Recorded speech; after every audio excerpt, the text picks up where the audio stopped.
such a weird fucking scene. I loved it. It was dumb. It was the perfect amount of dumb for me. I think this is a great place to show how different we experience bad scenes, because you're like, oh, this was so good. I was like, I wasn't paying. Quack. Welcome to the Little Duck Book Club with Duck number 1, Ren, and Duck number 2, Anna. Welcome back from the summer break. For us currently it's before the summer break because we pre-record our episodes, but for you've been without any of our videos for quite some time now, and welcome back. Well, without any new videos. Yeah. If you, right. If you felt nostalgic, you can always go back and listen to some classics. We have enough footage for you to watch. You won't. It's probably over 24 hours at this point. Honestly, slay. Why not? Okay.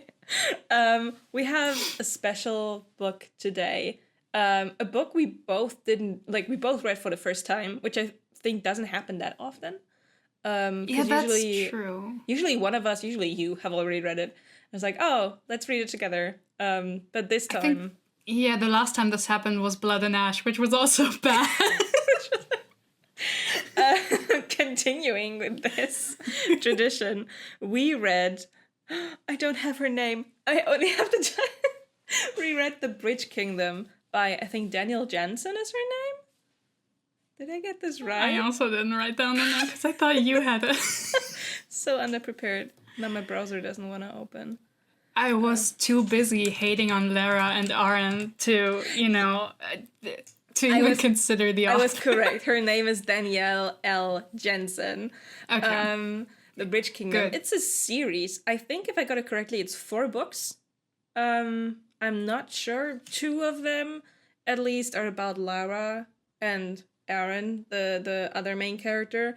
And then the other books in the series are about other characters in the same universe, if I got it right. So she has, built up quite something in regards to this series. It was first self-published. Quite successfully so, I would say, because I think it was only just picked up this year or last year by a publisher.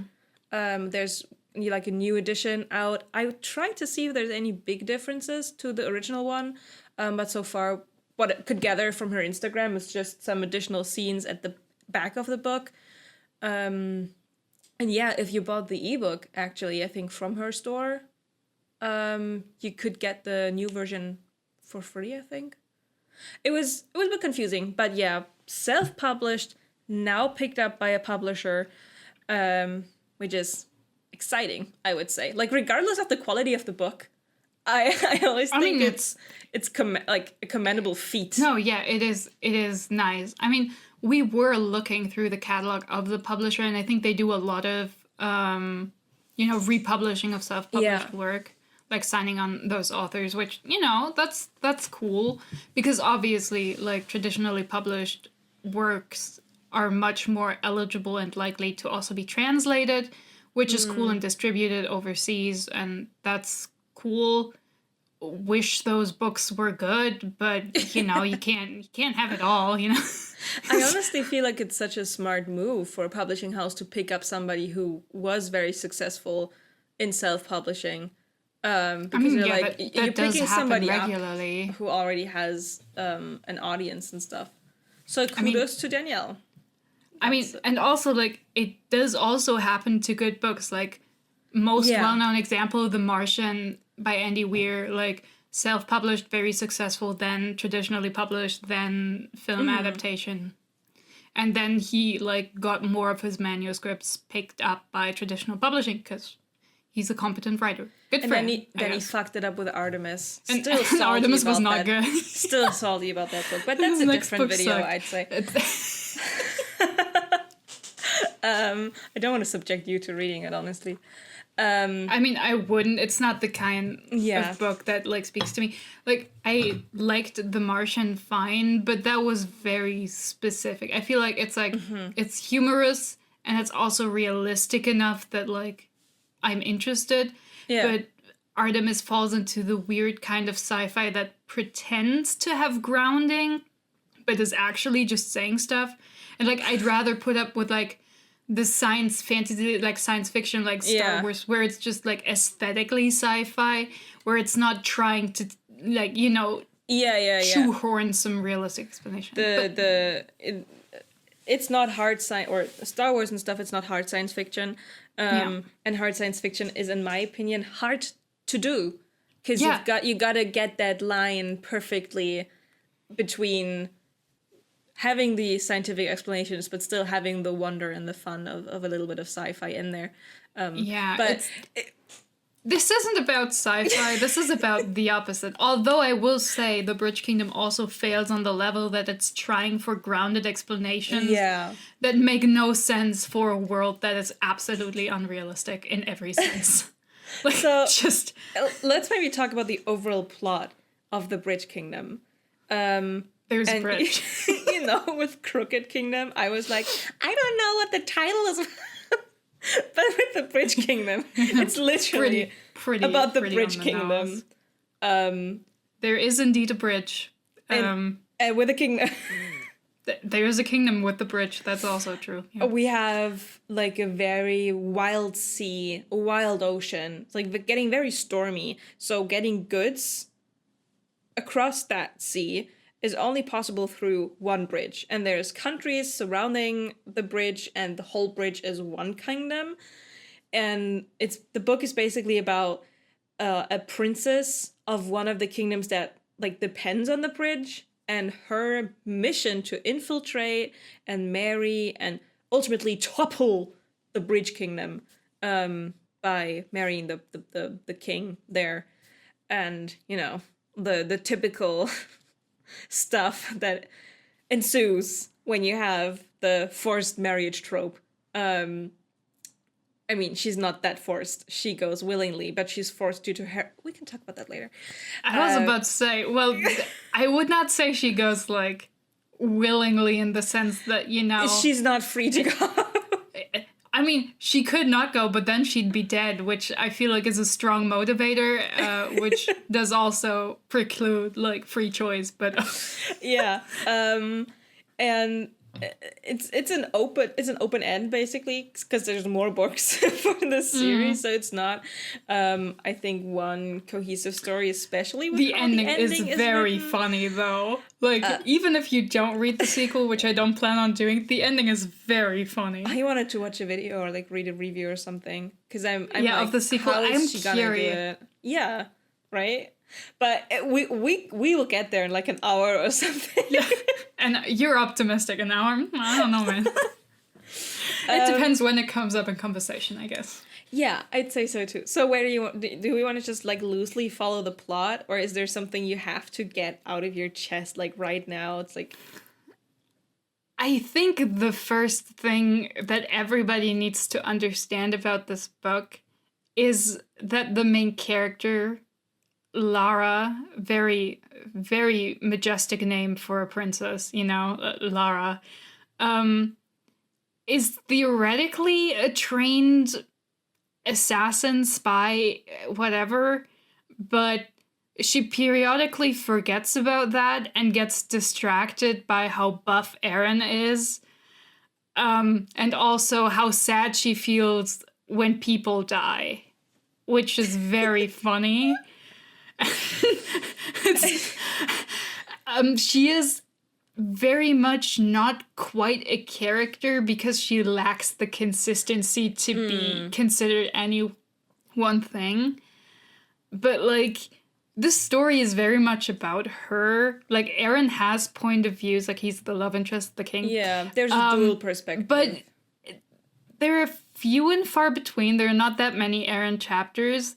And a lot of them are just literally because the audience needs that information. And it's easier to give it through Aaron than to think of a way to get it through our main character. He's just there to facilitate her journey. He's just a piece of man meat for her to, like, ogle and, like, feel things about. I mean, valid, you know, for... But that's like the problem, that like she's not interesting or consistent. She's just very confused from a writing perspective. As a character, she's also confused, but that's a different matter. Like, she gets confused very easily, but like a bad Pokemon, you know. she sucks so bad, man. Yeah, I think for what set the mood for me for the whole rest of the book in regards to Lara being such a slippery character to grasp was the beginning. Honestly, for me, it was, we start in an oasis that they have sort of in the middle of the desert. Her and her, I think, 12 sisters or 20 sisters in total. One of those numbers. 12 are left over. They used to be, I think, 20, but a few died on the way to getting, married. Because her father was a big whore, and he had, like, we gotta talk about the children logistics later on. It's so funny to me. He had a lot of women. He has a harem. A harem. He's so horny. He keeps like. It feels like an inordinate amount of women around to fuck. It's crazy, and he picked 20 of those kids. I don't know what he does with his sons, but the ladies, they went to this oasis in the desert. And there they were kind of forced to become assassins. So you could say that Lara's like will or like disgust towards people dying and stuff like that could be because she didn't really decide herself she wanted to be an assassin, but then that doesn't really tie in with her brainwashing at the beginning. But they live there, they get trained, she gets waterboarded a couple of times. We find all of this out later, but we start the book with like a dinner party that they have. It's so funny. Where one of the daughters was chosen to become the queen for the Ithacanians. Yeah. How do you pronounce that name? I was just like, oh, okay. It's just always skipped it. I was always like Ithacana and like left it at that. To become the new queen of Ithacana. And it's not her. It's another girl. But she knows that her father is going to kill everyone except for that one. So you think, oh, okay, that sucks. I wonder how she gets out of the situation. And then one page later, you find out she poisoned literally everybody except for her dad and killed them all. And you're like, we got a ruthless main character here. That's interesting. That's fun. I didn't expect to start this way. Yeah, it's like, oh, that's strong characterization. Yeah, you don't see that a lot. Okay, I believe that she's willing to, like, destroy a kingdom for profit if she's willing to do this. Okay, yeah, she's committed to survival. And then like, 3 pages later, it's like, haha, actually, I didn't kill them. Haha, it was just a paralytic. They're just sleeping. They're gonna be fine.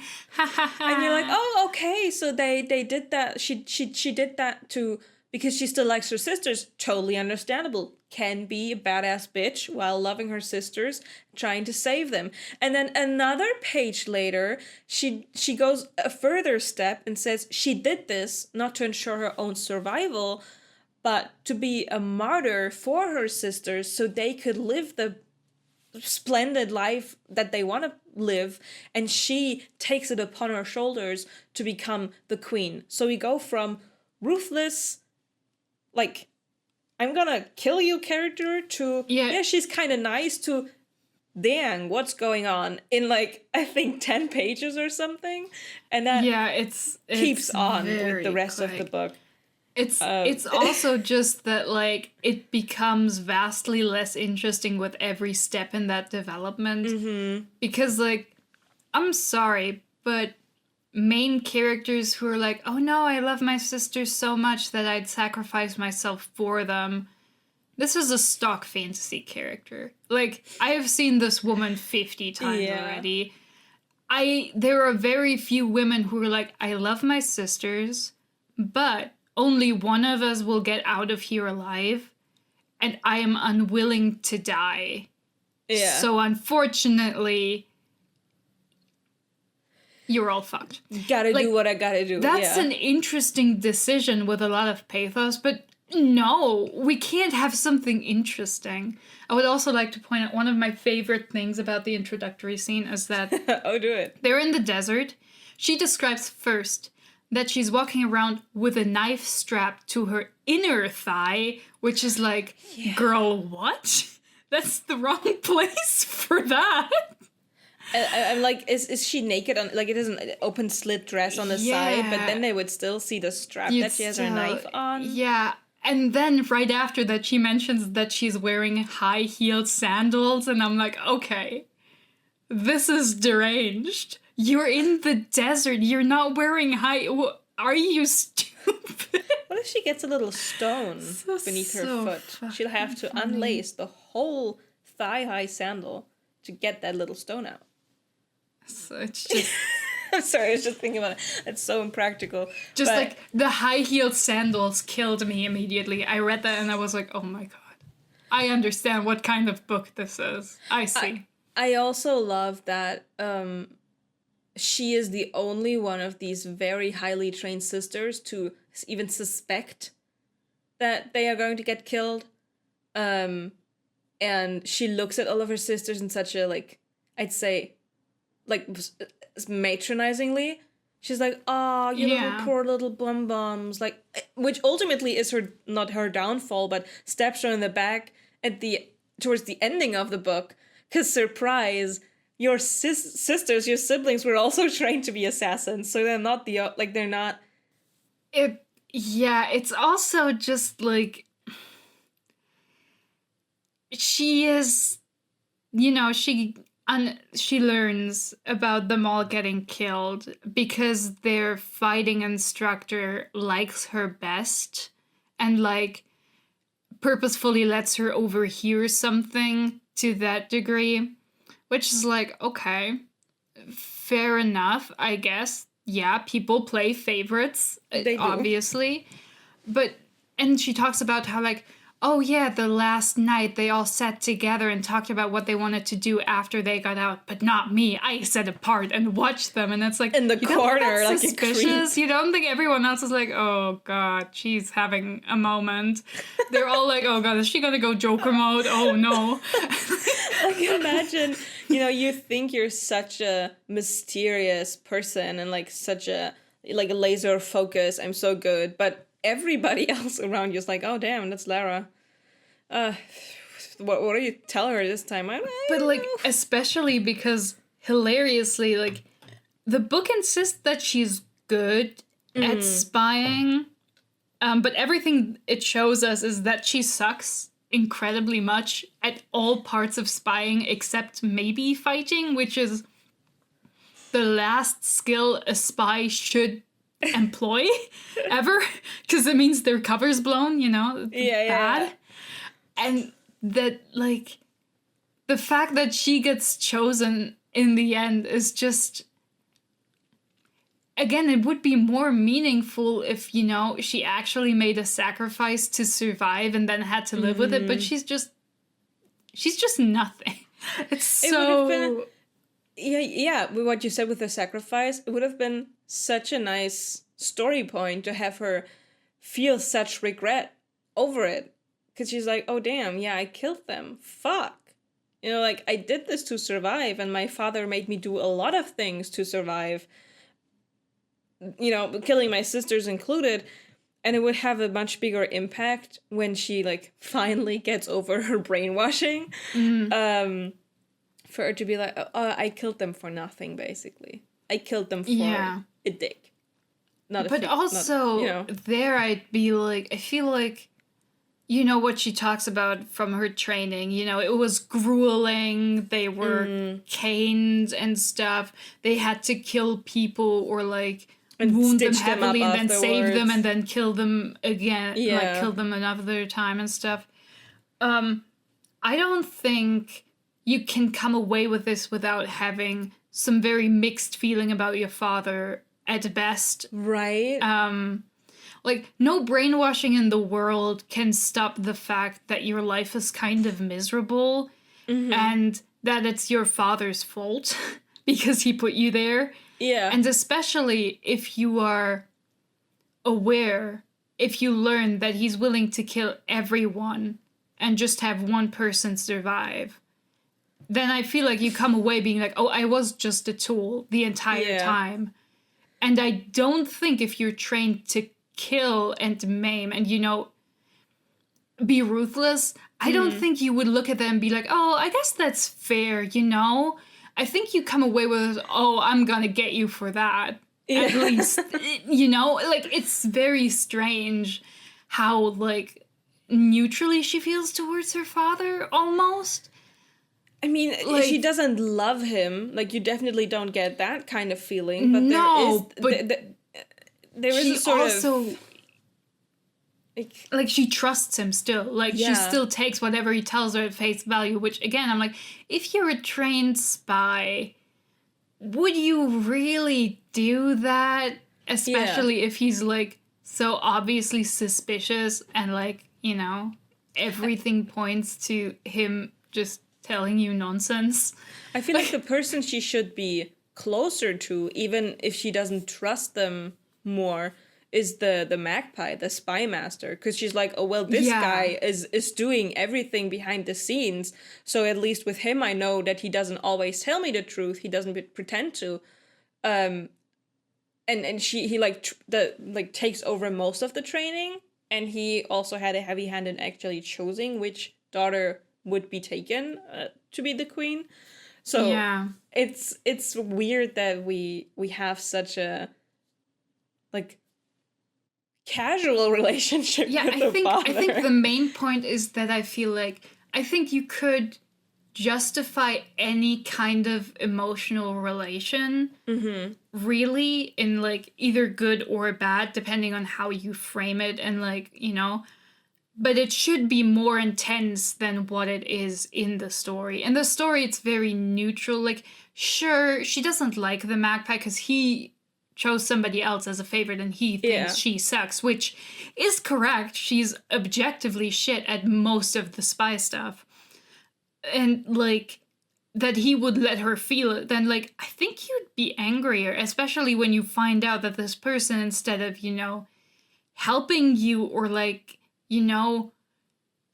letting you out of all that grueling training, if they knew you were going to die soon and being like, you know what, you can do whatever you want now. Like, I chose a favorite. Like, like, why would you keep training them after you've already made this? Like, I feel like, but you could also make it that, like, that the magpie, he's a really manipulative guy, and, like, he keeps a good or, like, cordial relationship with all the girls because, like, in secret, so they all think he's like playing them against each other. He's like their one, confidant who's like older, who's like reliable.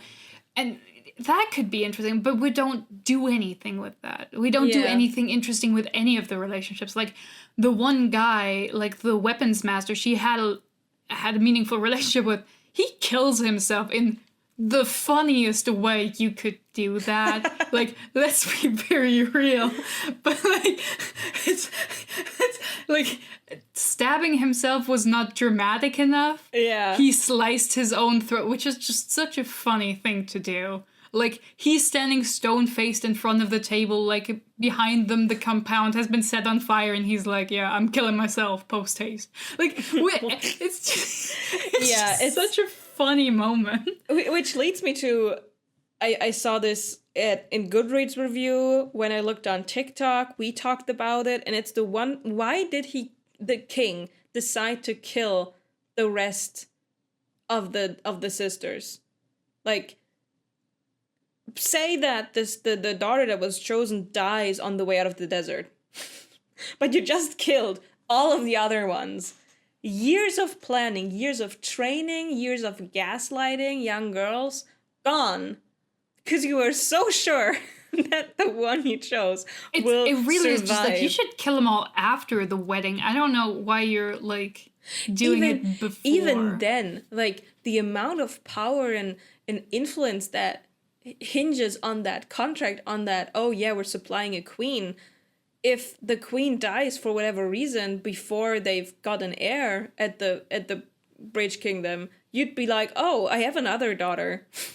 Here. Dude, can you imagine the comedy potential in, like, the wives keep dying because they walk into the booby-trapped jungle 3 steps too far. Like, what are you doing with our girls? Aaron has gone through 12 wives and now only Laura is left, and the magpie's like, okay, listen, you suck, but maybe, you're our last hope. At least you can spot, like, traps. Thank Just, God. like, it's so funny conceptually to me. Like, the king is like, shit, I gotta make more, and he goes back to his The king is harem.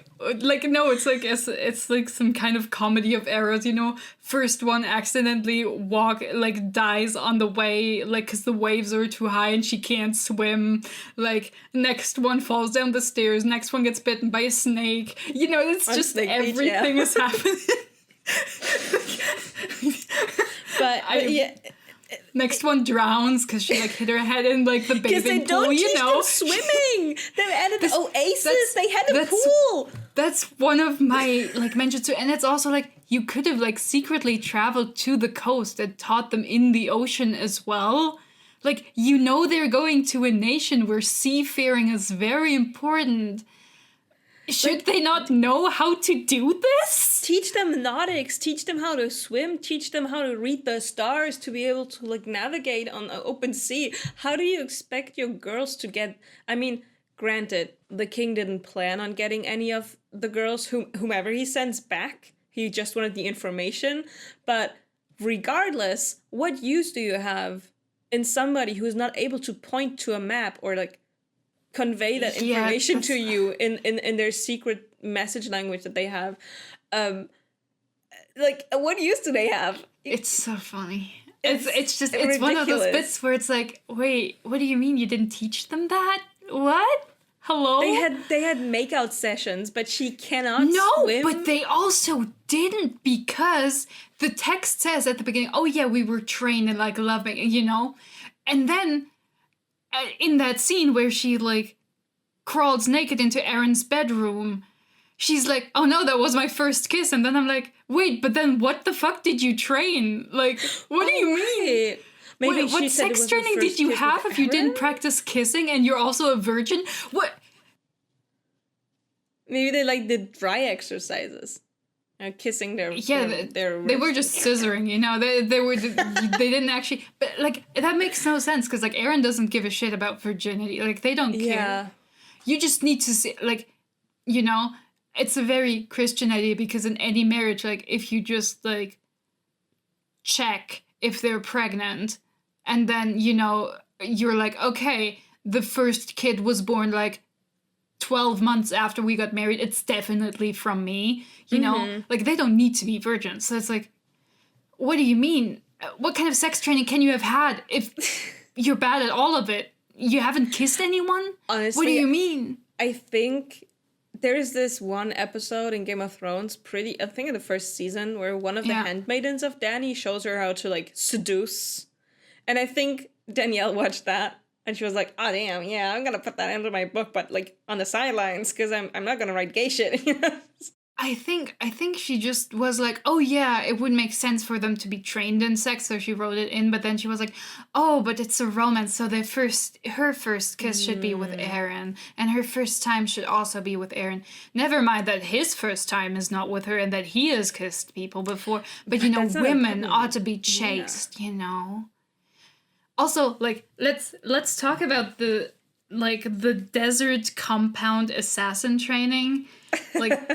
Not to put a point on it, but I feel this is the throne of glass leftover. Oh yeah. That but at least Sarah J. Maas is not great on diversity on any level, but at least the people who live in the desert in her world actually look like people who live in deserts and are not blue-eyed and blonde, which is a choice. I think one of her sisters has darker skin and curly hair, but I agree that it's...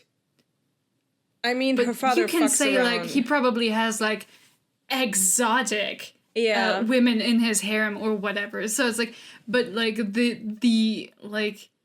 she's her beautiful sister is blonde and blue-eyed, Lara's blue and blonde-eyed. Come on. I feel this is I wrote to a friend and was man, they could have just called it the Aryan Desert and moved on, The energy's have just like... Yeah, I have the map right in front of me. And looking at it, I thought Maridrina, which is the kingdom that Lara is from, I thought that was the whole continent, but I see that Valcata is south of Maridrina. Yeah. So, and then there's Maridrina, another country south of Valcata. Which also opens the question of who gives a shit about importing food from, like, the bridge if there's countries on your own continent you could be getting it from. And they look very juicy looking at the map. I mean, Maridrina has also, Vencia as a city and, like, some coastal regions that look kind of juicy in terms of vegetation, but... Like, there's a whole conversation to have about that. But, like, the parts about the desert are so funny. Because, like, let's be very real. If they had a desert compound where they kept 20 princesses and a full staff and, like, specialized equipment, people would know. Because you have to bring all, like, the equipment, all the food, all the clothing, you have to transport it there. Even if people don't know where it is, they would know something's there. Because there's just a chain of delivery that, like, you know, like, you can't keep that secret. Those are amounts of shit you can't keep secret. I totally agree, especially because Lara says that she used to, like, sneak out of the complex. And, I mean, she doesn't say how much she snuck out, but she has never... When they travel from the Oasis to Vencia, she's like, I've never traveled this far. So we can, I think, agree that she has never gone more than half a day. So she had to be back on time. So she went out of the Oasis, saw caravans close enough to the Oasis that they must have crossed through the middle of the desert, because the Oasis is right in the middle of the desert. So those caravans must have taken the journey to go straight through that fucking desert and never get curious. Like, oh, what's that over there? It's like a huge rock formation. Maybe there's, like, some shade. Or we can stay there. We can sleep there.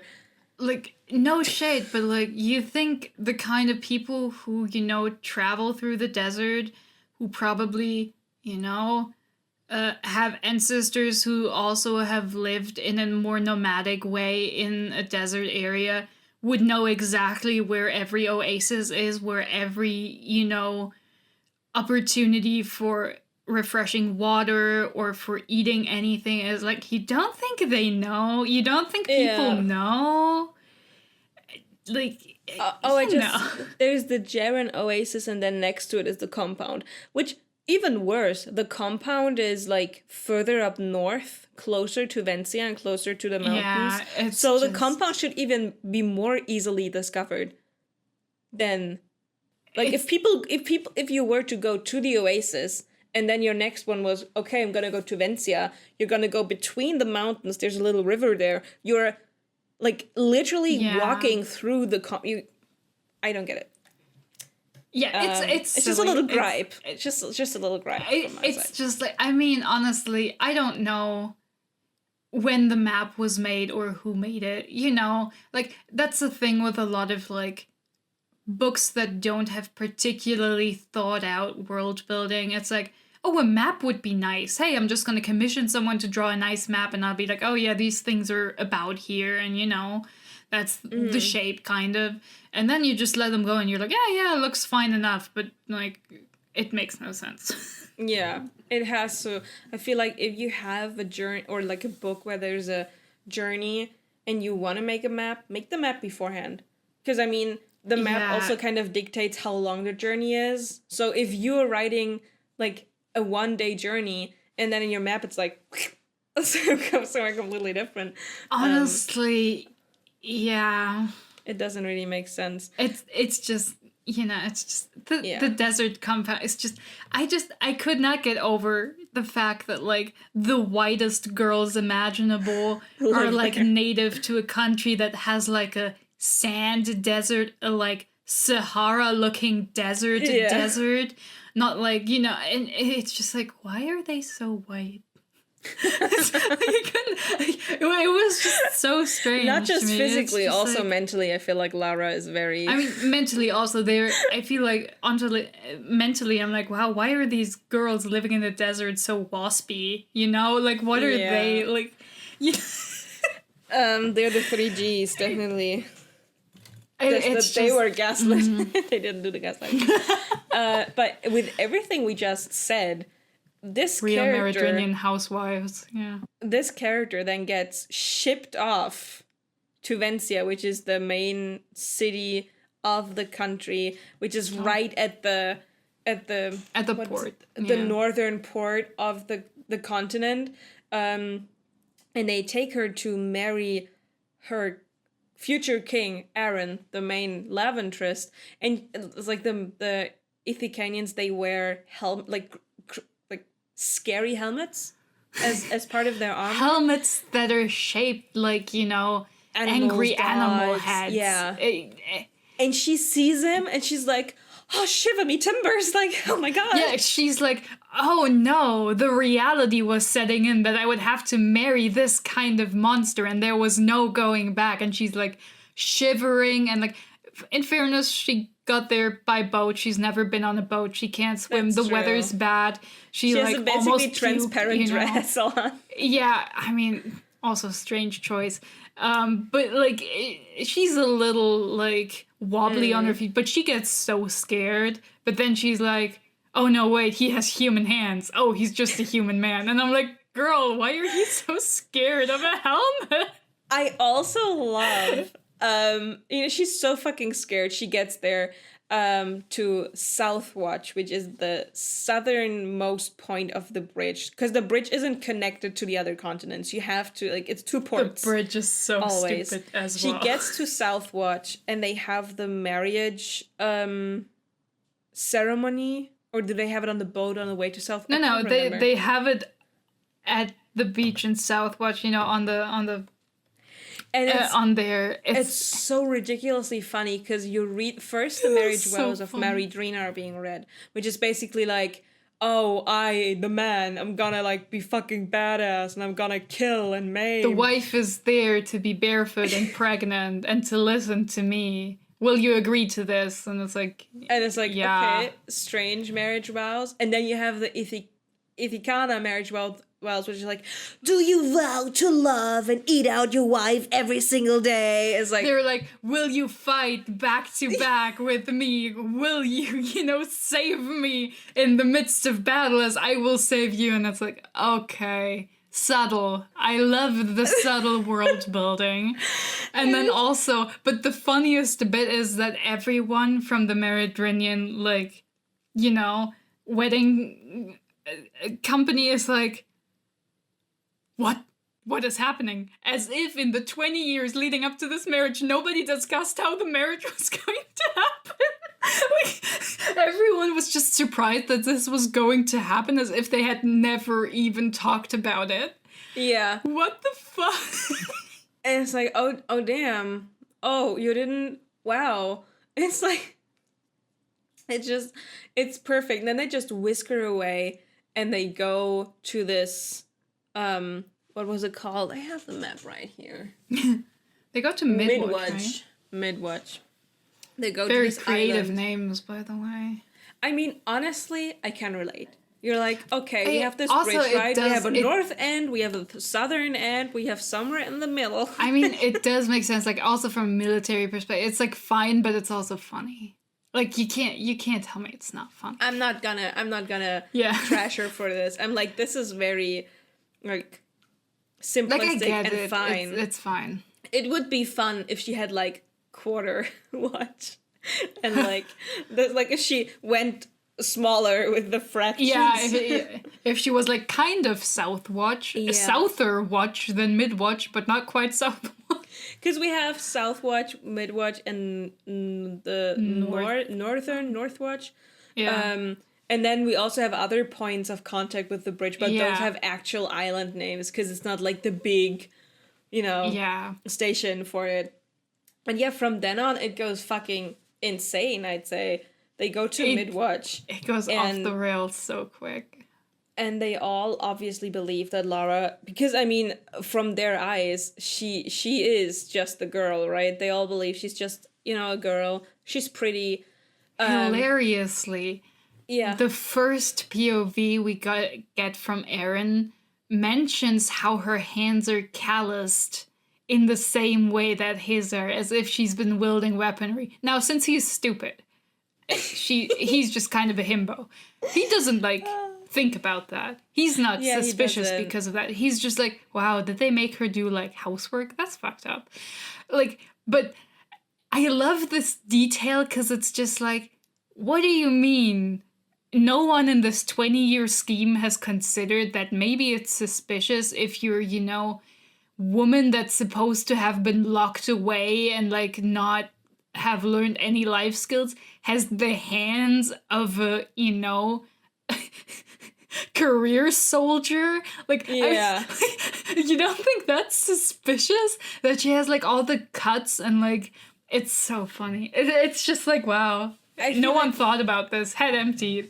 I feel regarding Aaron, because I think we're going to touch on this subject so many times throughout this discussion, is that I feel she wanted to write him as the person that you ideally want to be king, compassionate, loves his people, throws himself... He's too dumb. In a fantasy way, right? Throws himself into battle to defend his kingdom, and he can raise his voice, and but he's still sexy and still nice, and he's such a family man, and he's so graceful at the end. He's your golden retriever boyfriend. Yeah, he's the golden retriever king, but which is a terrible choice. You don't want this kind of king. He sucks. It doesn't make sense if, and usually in those kind of situations, you're building on the people around him, right? Yeah. You're the general, his sister, who's also his general. His sister, who's vastly more suited to his job. Who she has Southwatch, I think, she has Southwatch. His friends, his comrades, his people in battle, you would build on them to be smart. And until a certain point in the book, I thought that and I forgot his sister's name. Anna. Spelled in the funniest way you could spell that. With an A, an H, double N, and then an A. It just to look funky. Why would you spell it like and then there's another one, which is the most obvious hint that no editor has looked at this, because she's called Liara in a book where your main character is called Lara. You cannot have a supporting character who's also a hot girl who has the same name, only with an I in there. Why would you do this, Danielle? That's crazy. It's truly, you think, those people gotta be smart, because if you have a king who builds up his whole way of governing a country on the love of his people for him, then you have someone with the brain who tells him the right decisions. But half throughout the book we find out, oh no, they also don't have a brain. Anna has the most brain. She has the most suspicion, and she's I'd say the most ruthless in terms of being able to judge accordingly. But just to say this for the rest of this discussion, Aaron is not a good king. I think he's a good love interest in a book. He's a good partner, but he's a terrible king. Yeah. He's just every single time, self-preservation flies out the window with this guy. It's not just self-preservation, it's also that just if you're in a political position of power who makes important decisions, you ought to be smart, and you ought to be considering, the worst case scenarios. You need to be aware of information. You need to be able to synthesize that information. You need to, it's fine and all to care about your people and to want to defend them, but you also need to be aware that, defending them in battle is probably the worst place for you to be, because your death is infinitely worse than 20 dead civilians, which is sad. And of course, in theory, no life should matter more than any other, and on a like philosophical matter, like sure, all lives matter the same degree because they're all people, but in a system of government where you're the one linchpin that makes every important decision, if you were gone and no one is like delegating and like making the decisions, way more people will die as a result than if some people who are important because like everyone matters, whatever, but like it's just not the same. You can't do that. He's so bad at this. He's neither good at diplomacy, at thinking. He's not even that good at like strategy. Like, he's just unsuited. And at every time you see him and Anna talk about politics, she's just so much more suited to it that it makes you wonder why the hell he's in charge in a society that is at least nominally equal. Yeah. Right? Like, I get he hasn't sent... So, like, another contract that they have as a country, or a treaty, is that his sister Anna will be sent to Harrendell to marry the prince there. And the only reason why she isn't there yet is because Harrendell hasn't, like, called. Which is, like, they shouldn't have to call. You should put your sister on a fucking boat and send her there. I mean, 'cause, like, I feel like before you do that, you should, exchange information and how you want this marriage to go, where to meet and all that. Like, you should also show initiative because you say that you need this treaty. Girl, you also need to act. It's not like you can't just wait. And honestly, if we had Anna in Harrendell, I think we wouldn't have these problems in this book because the girl would just politic the shit out of that country and, everything would be solved because she's the only competent person there. I also wonder what that treaty is like, because if it's just like, we're promised a marriage, you could be like, here, have a male wife you can give to one of your princesses, which you surely also have, like, if you're this hat. Like, if it's just a symbolic marriage, it could even be gay if you're not invested in having kids. Like, you could just have children, they need to be related to your ruling family, not to whoever you bring in for political reasons. Yeah. And you can leave the competent person in, charge of your own country. It's just wild. But we aren't even through the first 10% of the book. They get to Midwatch, they get to a nice house. Lara's like, wow, that's a nice house. I thought these savages lived in the ground or whatever. I don't know what she believes. Which, honestly, I'm sorry for interrupting, is so weird because later on she's like, oh, I've been told Ithacana has all those riches. Yeah, they're hoarding wealth. They live in golden palaces, I thought everything here would be amazing and, like, rich. But at the same time, at the beginning, as you just said, always like these sturdy savages. Oh, so nice, so cultivated. It's like it would feel racist if not everyone it was extremely white there also. So it's just like white on white crime, which is funny. But there is something very strange about like the Ithacanians like living in the jungle. That's full of booby traps right around their own houses, like in their own backyards. They have a bunch of booby traps for no good reason, really. For the snakes. It's very strange. The snakes honestly have... Snakes are the MVPs. Yeah, they have such an important role in this book. I didn't expect... I was like, oh, that's a nice touch. It's a jungle island. Of course, there's snakes. But the snakes are so persistent throughout this book, and you're like, damn, it is girl. Fascinating when you pick this book. This book should have a snake somewhere on the cover. You would not believe how relevant snakes are to this story. Snakes are a linchpin of what happens here, okay? The snakes matter so much. It's crazy. I want to talk about the way the compound is, well, not the compound, because that's the one, the Midwatch villa is structured. So we have Lara's room and her living quarters, and then Aaron has its own one, which is normal, I'd say. It's normal to have different ones, but they're connected through like a cute little garden, which has a bridge, a river, all of that. And the door to Aaron's quarters is locked. I was like, oh, good on them. They actually thought about doing something right for once. But still, she has the opportunity to climb out of that garden. She's like, oh, I can get out here through the water. I can get out over there through the roots that have grown all over the walls. So, and they constantly say, oh, you're not a prisoner. But I'm like, we're watching you. But they're being so lackluster about it. If you wanted to keep Lara close, I would choose a different layout of It's building. also like to describe how very much the garden feels like, you know,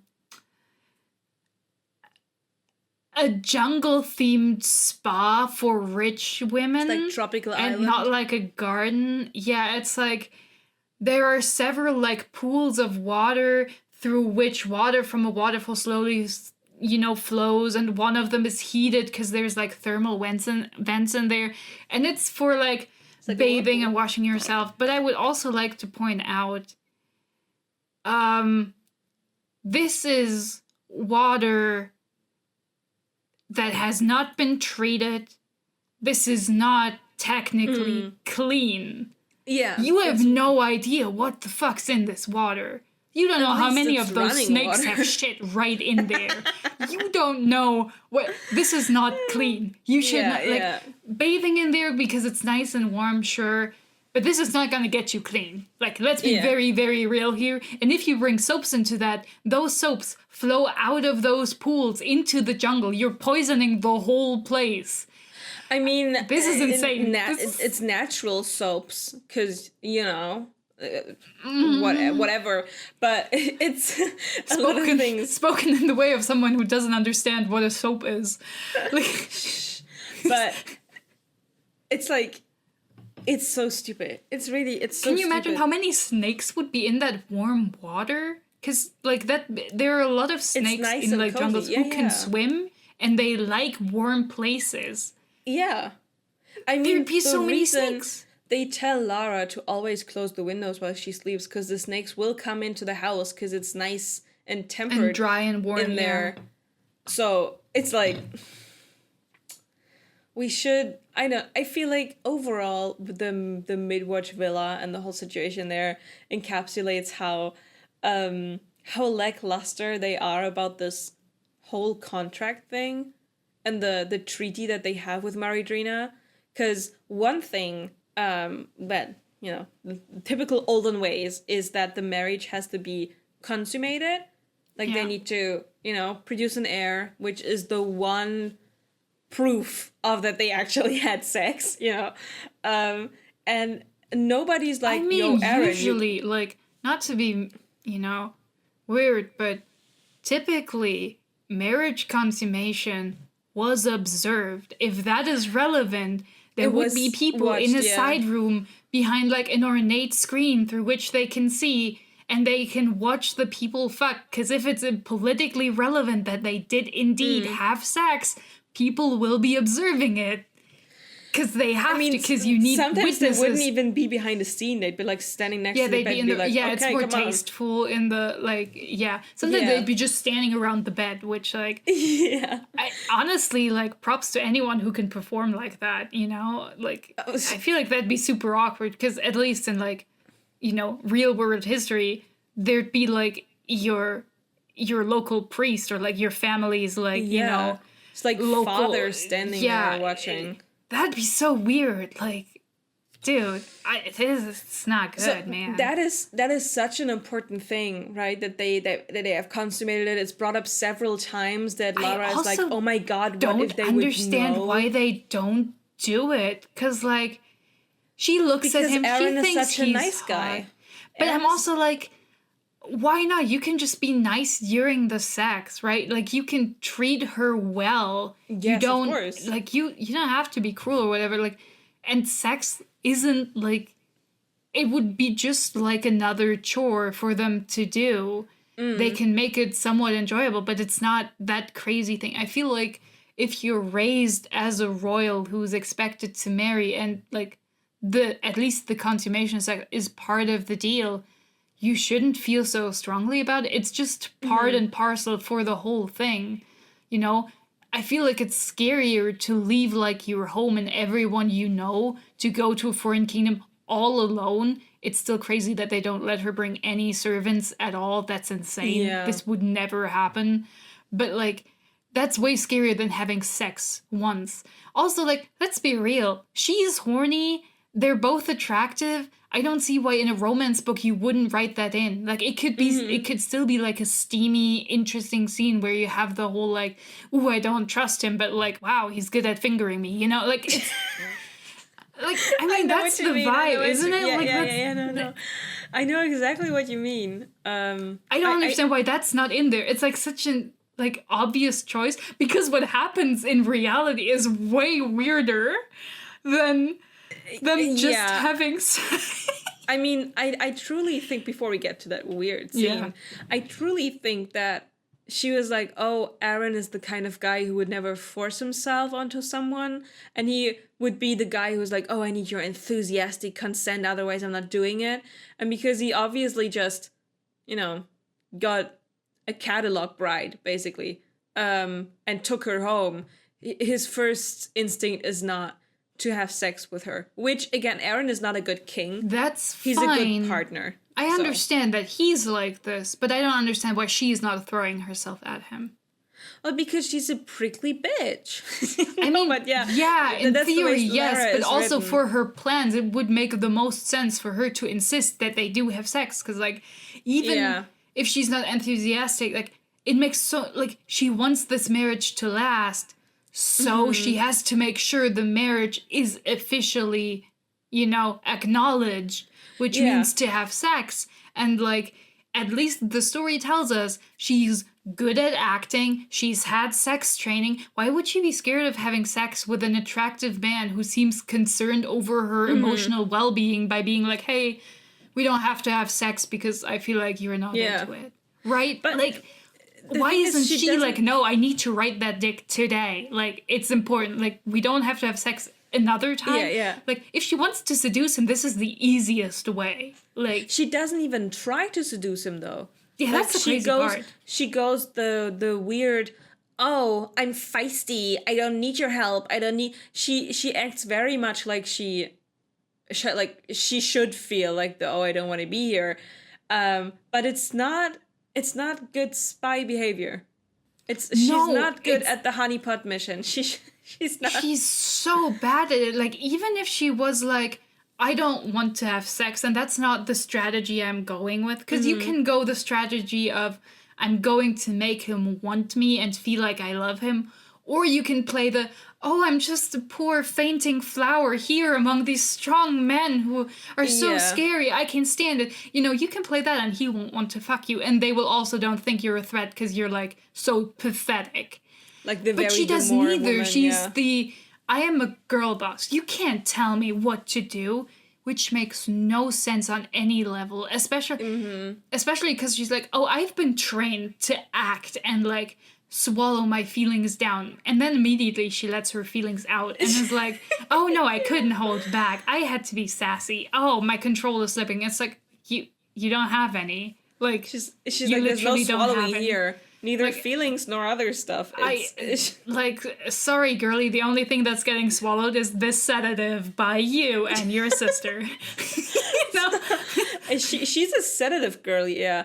So they have like so what you just said, they have a dinner, just her, Aaron, and Aaron's sister.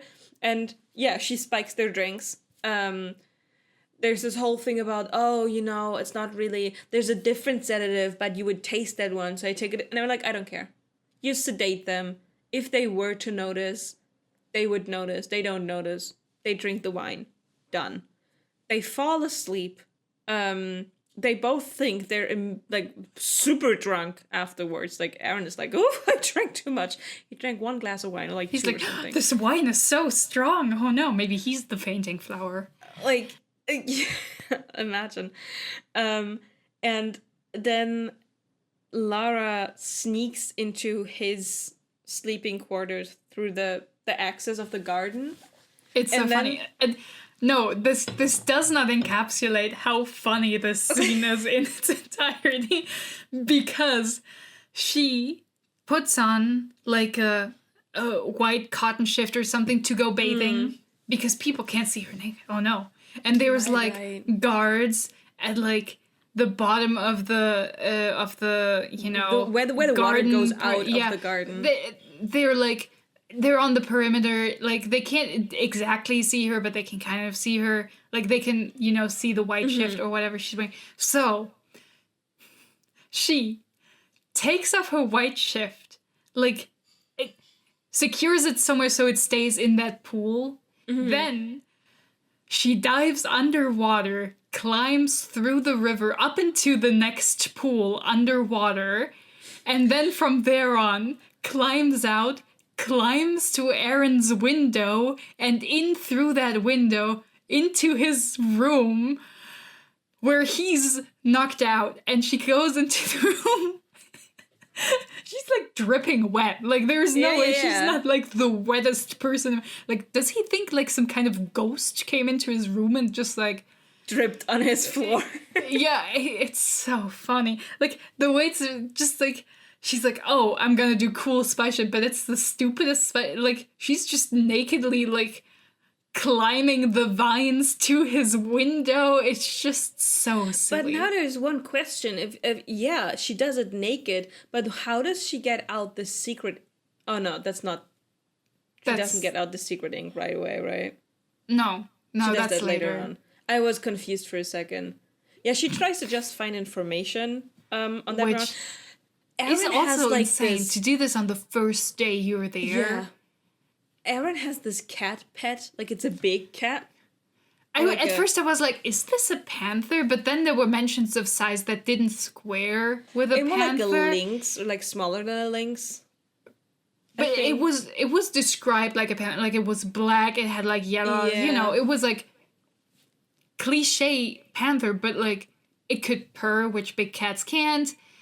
And also, it's like, it was also not big enough for a panther. It just seems to be a big... It's just a fun animal companion. Cat.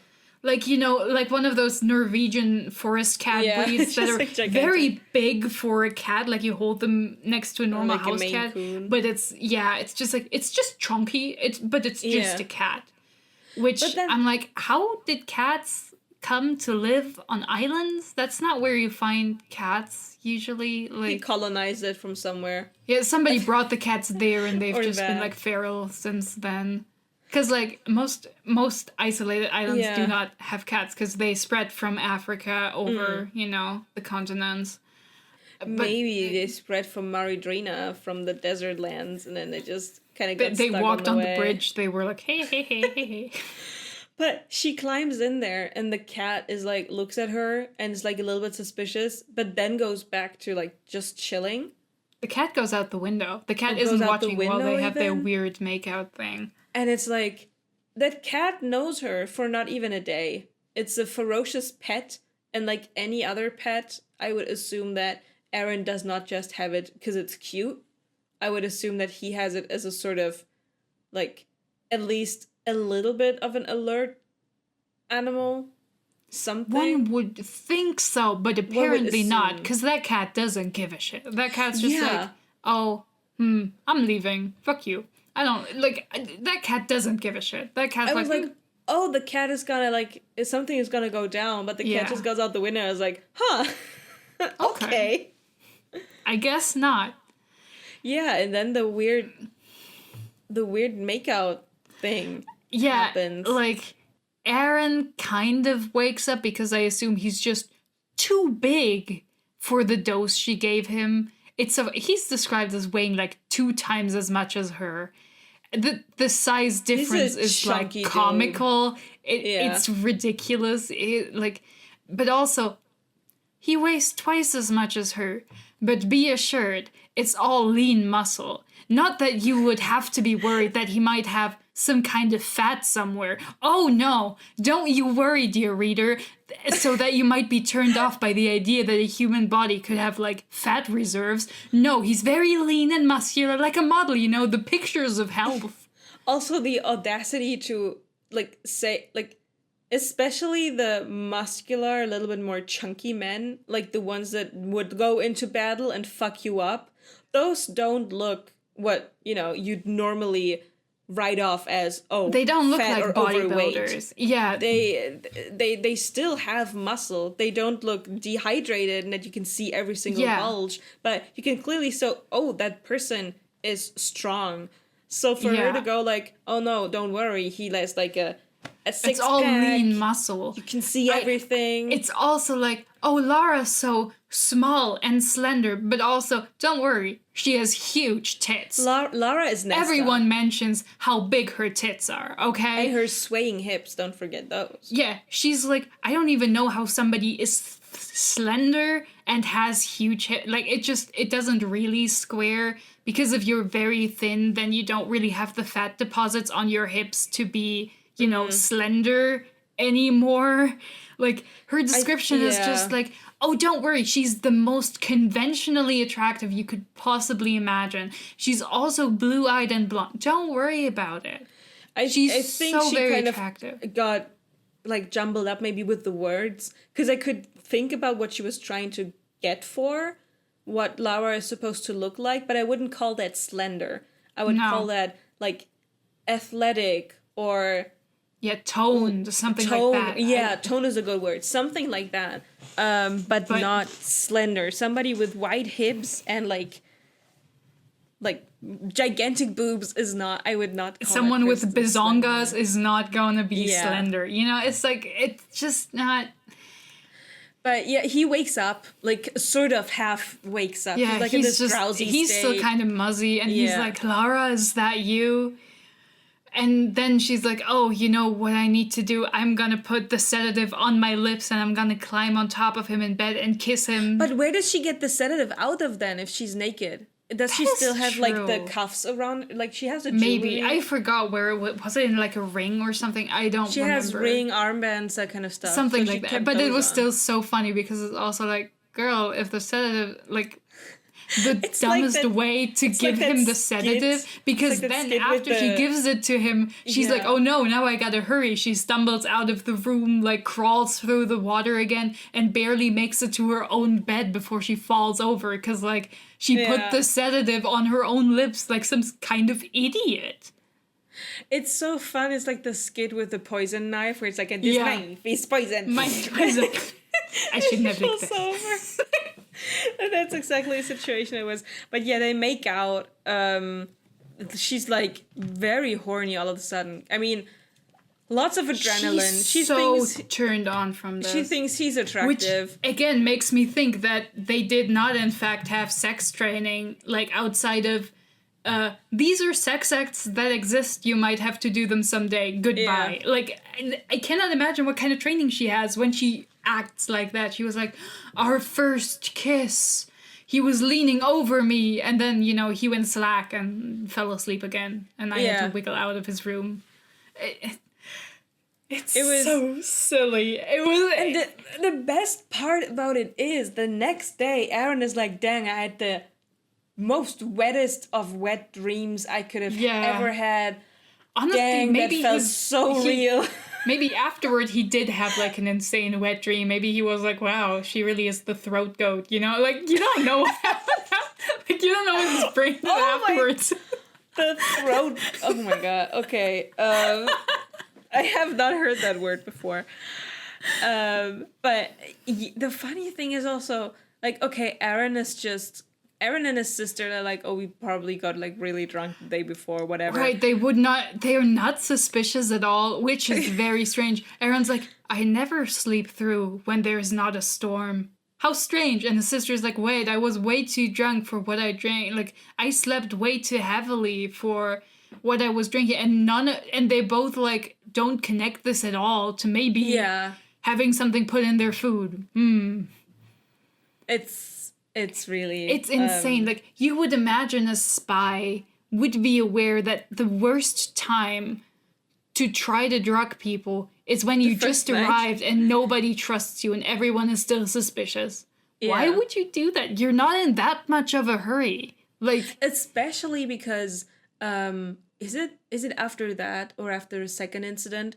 There's like so one thing I do appreciate about this book is that the things don't happen in like 1 week or 1 month. Yeah. Like it's at least a year, because we have like the end of a non-storm season and then we have a full non-storm season. So we have quite some time that's being spent. And she's like, oh yeah, that was pretty risky, so I'm just gonna spend 3 weeks doing nothing, just chilling at this compound, like at this villa, and having fun. Why didn't you do that before? Exactly. Why didn't you? Because she doesn't know anyone. It's the first day. She doesn't know the guard layout. She doesn't know where they patrol. She doesn't know who would normally be up at that time, because you have, the servants and stuff. You have the one kid, I forgot his name, who is basically her personal servant. Oh, yeah. She doesn't know whether he would, like, randomly show up in the middle of the night to check on and whether she's okay, which would be normal and warranted for the new queen who just got here. Yeah. It's just, like, honestly, the longer you read, the more you're like, oh, the magpie was right. They should have killed this girl, like, not just taken the other one. They could have probably let some of the other girls live, but she's too stupid to do it. Like, that would have, like, saved everyone so much trouble. Like, they should have just killed her. She's so bad at this. Like, so maybe I don't even remember why they went it's like the first big incident where they go through the bridge. And then there's this one island that gets attacked. Wow. And I cannot... they go to Granny first, right? The first thing that happens is, in the bright light of day, Lara decides to wander through the jungle around her house. And while wandering through the jungle around her house, she notices that there are traps everywhere. Everywhere. Yeah. It's insane. Like, it is so booby-trapped, it's like, it's parody levels. Like, this is the kind of booby traps you would put into the, like, garden of an insane prepper dude, you know what I mean? Like, some, like, kind of off-the-grid paranoid person. But no, like, there's just traps everywhere. No one's doing any farming or any, like, anything like that. No animal husbandry, nothing at all in a jungle. Well known for being very fertile and having, a huge diversity of species and, like, but okay. She's walking through the jungle and is like, oh, I'm so good at everything. My perception is level 20. I can feel somebody's watching me and slowly following me. I'm gonna see what they do. And because her perception is so great, she falls off a cliff, like a short cliff, into a lake. And there's a snake. I tell you, snakes are so important to the story.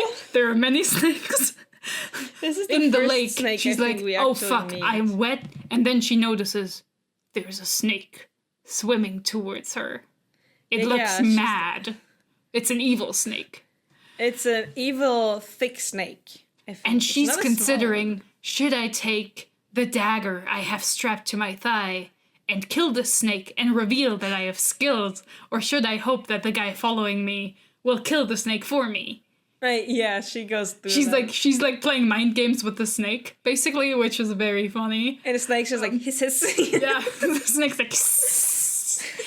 And then the snake gets shot with an arrow, and it turns out the guy following her was Aaron, because he has nothing else to do as the king of a country. Except babysit his weird wife. His mail order bride, 20 years was a long delivery time, but she's here now. It's an investment. And he's like, wow, you got further than I thought you would. And she's like, what? You've been following me all this time and you didn't think to warn me? And he was like, yeah, who cares? I told you not to wander. She was like, well, nobody expressly forbid me to wander around, so checkmate. Yeah, and I remember. And then, like, one of the warning sirens, I think, goes off. Yeah. And on their way back, like, and he runs through the... Oh, no, wait. She's like, I wanted to see the bridge. And he's like, well, you're in the wrong... You're going the wrong direction. Yeah. So they're going to one of those, like turrets, vantage maybe? points where you can see the bridge from, you know? And, like, they're looking at the bridge, like, the clouds clear, the storm is gone. For a moment, you can see the beautiful, shining bridge. Architectural wonder. Which we'll get to eventually. And then, like, the warning thing goes off. He runs down to the beach. Raiders are attacking. He tells her to wait there. She, of course, doesn't do that. Because she doesn't know how to not be suspicious, you know? She follows him. Sadly, no more snakes. And then she sees them, you know, slaughter the people who were coming to raid, you know, and the island. They destroy the ship, sharks eat them, and she's like, wow, that's so cruel. You should have saved them, you know? You can't just kill people. He's just like, you're dumb. You don't know what you're talking about. Shut the fuck up. Basically. It's like they attacked us, lady. Yeah, they came here to kill us. And she's like, well, you shouldn't, you know, kill people just because they want to kill you. And he... the thing is, sorry for an interruption, this is not a front. This is not Lara being the, oh, I'm going to go with the dainty princess. No, she honestly seems to believe this. She's genuinely like... But the poor people. And it's like, girl, aren't you here to kill a bunch of people? Like, what do you mean? Yeah. The poor people. It's so silly. And, of course, like, everyone is suspicious of her because they're like, what the fuck's your shitty wife doing here? Yeah. Like, what's the point? Why is she here? And he's like, well, she ran through the forest. She followed me. And it is how it is. And she's like, why are all these people so suspicious of me? I didn't even do anything. And the tone that she says all of those things. She's not like, oh, I'm so sorry. I just scared. I ran away. She's like, no. She's so fucking defensive all the time. She is like so bad at playing a role of somebody who could be either trusted or dismissed as unimportant and like not as dangerous. Too dumb. Yeah. She's trying to be suspicious so hard. It is crazy. Like she cannot act for the life of her. I don't believe she's ever like managed. She's an unreliable narrator in regards to her own skills. I don't believe she can do anything, quite frankly. She's so bad at all of it. 20 years of education, and what do you have to show for it? Nothing. She's not the smartest. But yeah, I think then Aaron decides to take her to his grandmother's island. Yeah. Which is the next insane thing. Another extremely funny bit. He straps her onto the boat, and he takes his usual people with him. It's the first time we find out that Laura really does not deal well with the sea. She has genuinely terrified of the sea. She's extremely seasick. And this leads to the funniest moment of the first part of the book. Is that when she pukes and like goes overboard? I in my notes called it the puke drowning incident, which I think is honestly accurate. I felt so bad for her in that moment. I also felt bad for her, but I also thought this was extremely funny. That you would write it like this is just like, wow. Yeah. This is really funny. So this is a better this is the most effective way she's shown herself to be, you know, like not a danger, being too pathetic, and it wasn't even on purpose. She gets so seasick, she like leans over the side of the boat to, you know, regurgitate all she's eaten, and then a wave hits the boat and she just falls in like immediately after. Like it's so funny. She like falls over head like she's first just on her hip. It's so funny. No one's like holding on to it. She's just like she's gone. She's and for a couple of seconds she's like she has puke in her mouth, she has water in her mouth, she's like so scared. She gets PTSD from the waterboarding that they did at the compound. And, like, after a couple of seconds, Aaron is like, oh, shit, my wife is drowning. Yeah. He's like, ooh, yank. And pulls her out again. And they laugh and make fun of her. And I'm like, you don't even have this woman for one day. And she almost died, man. But also, I am on their side because it is a funny thing to happen. Yeah, it's like the easiest way to kind of lighten the mood would be like to haha, that happens to everyone, you know, like hoo hoo, it's fun. Yeah. It's like it's a rite of passage. Everybody has to puke on a boat. It's fine. But just the fact that they like let her like go overboard, puke, nearly fall into the water. She's not able to pick herself up. She gets picked up like a drowned poodle, you know, just like by the back of her neck. Yeah. And then it just plunks her down on the boat and then turns around and goes back to boating. Like, It's so funny. but yeah, Man. she looks so fucking bad. They arrive at this new island. Aaron's grandmother is there, and she's like the feisty old grandma that you know from the books. She immediately like realizes that Lara puked because she still has like, you know, she still smells like it when she opens her mouth and gives off her bitchy commentary that she always does. And weirdly enough, the grandmother is so fucking obsessed with teeth, and Aaron has like the perfect teeth.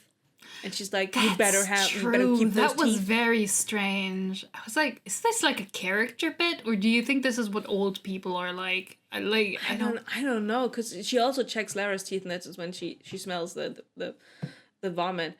But at least this grandma is a little bit more suspicious of Lara. She's like one of the few people who's like, do you not realize who you have here? Do you not realize what you got yourself into? On the one hand, yeah, but it also, like, a lot of it also feels like just to make her an antagonist. Because, like, everything about her is described in, like, the least flattering way. She's, like, framed as, like, an evil old hag who's so protective of her grandson, who doesn't want you, like, the whore main character, to get her hands on her precious little boy. You know, that's how it feels like. Even though she is right, like... But also, there is, like, a level of farce to it because Lara's so bad at hiding she's a spy that this grandmother being the only one who's suspicious feels ridiculous. It's like, it really is just like Lara's running around with a huge sign on her head that says, like, I am here to ruin your life. And she's like, don't you see what she's wearing? Everyone's like, it doesn't, the sign says she's our friend. What do you mean? And like the grandma's like, what? No, it says she's here to ruin your life. And Can you not like, read? You're so weird, grandma. Don't be so angry just because she's young and sexy, you know? Like, it's just strange. It feels like like when people, like children try to lie and they're like, I'm not that. And then they immediately go, you know, and that's the same with the grandma. She's like, you could be having a Meridrian spy on our hands. And Lara's like, that's Lara's the like, vibe I got. I would never. What is a spy even? How do you what spell is Meridrina? I don't know. Who's the master of spies? It's like, but the grandma's like, oh, I'm gonna keep Lara here for a couple of days, while you go off and do non-storm season stuff. And at first, Aaron is like, no, I'm not gonna do that. But I think then the signals sound again. The middle of the book, like after like they arrive at the mid-watch like house. Yeah. It's repetitively Lara goes to investigate. An attack happens. She feels bad about, you know, Ifikana getting attacked. She has a conversation with Aaron in which she thinks about how hot he is and what a nice boy he is. Yeah. And then she goes back to spying and feels bad about it. And then an attack happens. And then she talks to Aaron and thinks about how hot he is. And, like, this happens, like, 3 or 4 times. It happens a couple of times. And I think the first one is the most stupid, I would say. Yeah. It's... They leave Nana, that's what they call the grandma. They leave Nana's island. And because there's still a storm coming, they have to take the bridge. Because Lara is literally not able to stay on the boat and she's like super nauseous, and they're like, okay, we're taking the bridge, there's no other option, because Aaron is like, I refuse to make my wife go through this, And all the Which others are like, is Jesus fucking you're Christ. a nice boy, but a terrible king. Yeah. Like, so, I'm sorry, but like, who gives a shit if she's a little nauseous? Like, it's not Yeah. gonna kill her. She'll feel bad about it, but also, like, who cares? There are people dying, Aaron, right now. Like, that's the first time that Lara gets close to the bridge. She's like, yes, I made it. And, you know, she's hyper focused. She tries to remember everything. They blindfold her at some point. And then they decide to go on top of the bridge. Like, they go walk through the bridge for some time, and then they go decide up on the bridge. Yeah. And while they are up on the bridge, the signal thing comes again. And it's the first time that she, like, the first cycle of seeing the violence and everything. And I thought that was such a fucking stupid thing. They're on the bridge. They have plenty of soldiers with them. Aaron's like, okay, we gotta go fight. And not only does he go fight himself, he takes Lara with him. Like, he doesn't just say, hey, soldier boy number 1, you're gonna keep an eye on my queen while we go. actually, much weird. Like, not even that. They need their people for fighting. I was just reading and I was like, why don't you leave her blindfolded and tied up inside the bridge? No one except you people gets into the bridge. Like, nothing's happening there. She can't leave. Even if she can run around inside the bridge. That doesn't, you know, help her. It's a linear path. She's not gonna get lost. It's not like you can't find her. Even if she, like, gets out of her bindings. Like, why would you not leave her there? Inside, tied up. Yeah. Like, you were gonna leave her in the boat. Just leave her inside the bridge and go. Why would you keep her with you? It's such a weird concept. Then they go to the island. He tells her, stay here, don't go further. Of course, Laura doesn't listen because she never listens. Of course she goes further. And then they fight on the beach. She helps Aaron by killing some soldiers that would make their way up to Aaron. And then she also ends up saving his life. Like, in the typical, oh no, there's somebody coming, stab, stab, save them kind of way. And then she, for the first time, has an epiphany of like, oh shit, that's what my father plans on doing with the people from Ithacana. Weird. And Aaron has the same moment of, that's weird, when he walks the path back to where Lara should be, or should have been. And there's a bunch of people who got murdered, and he's like, with, like, their own weapons. And then she stands there, super ominous, and for the first time he, like, considers it, you know, starts, like, putting his hand on his sword. And she gives him the most vague, suspicious fucking answer. And he's like, nah. He puts the sword back. Not a girl. Like, nah. It's also, this is, I think, a good point to, like, bring this up. Because, like, this is the second group of raiders. Yeah. This is something that apparently happens during the off-season where there are no storms. Just, like, small amounts of soldiers attack random islands to try and take the bridge is the implication. To disrupt but, like, it, I don't know. Why are they doing it? Because, you know, just getting a tiny part, like, first off, they don't know how to get into the bridge. But second off, even if they could, you know this whole country has more of a military than your tiny group of people. You know they know the terrain. You know that you couldn't hold this bridge with this amount of people. So what are you doing except throwing people there onto the shores to get murdered and have their shit destroyed? Because we know historically people have been raiding and trying to take the bridge for like over a century, which is so silly. People are just throwing money into the water, literally, because, like, why are they what is raiding? even the point? What are they doing? What are they trying to do? And, like, Laura's like, oh, they think there's, like, treasures hidden on the islands and, you know, from all the money Ithacana must make from the bridge. But it's like, it's been going for, like, after a decade, everyone would know that, A, your people aren't coming back, so whatever treasure they might be, you're spending way more money than you could ever make back, even if you found this treasure. And B, like, there probably isn't any treasure. Like, even if some people made it back and were like, yeah, they were just, like, some poor people in huts and like soldiers. Like, Just some, yeah. this is the insanest thing anyone can do. People keep throwing so much money because, like, A, soldiers are expensive. B, equipment is expensive. The ships are insanely expensive. Sails are super expensive. Like, nowadays we don't really think of that, but before the Industrial Revolution, like, textiles and textile making took a long time. Those were really, really, really expensive. Like, sails were patched to oblivion because you couldn't... Yeah, and they had to be of high quality weaving Yeah. because they had to, you know, last in the weather and, like, work. They were waxed and everything. Yeah. They were high quality. Like, why would people do this? That's insane. It's why also is the this time. happening? Like, especially if it's something closer to Midwatch, it means that regardless of which country attacks, it's a lot of time spent. They getting traveled there. through, like, the dangerous tempest seas between all the islands to just, like, attack a random beach? For what reason? It would make sense if it's like recon missions, but the But they're not. They're there standard- to, like, yeah, slaughter the standard civilians or rating- whatever, which is nonsense. the rating No doesn't one make does sense.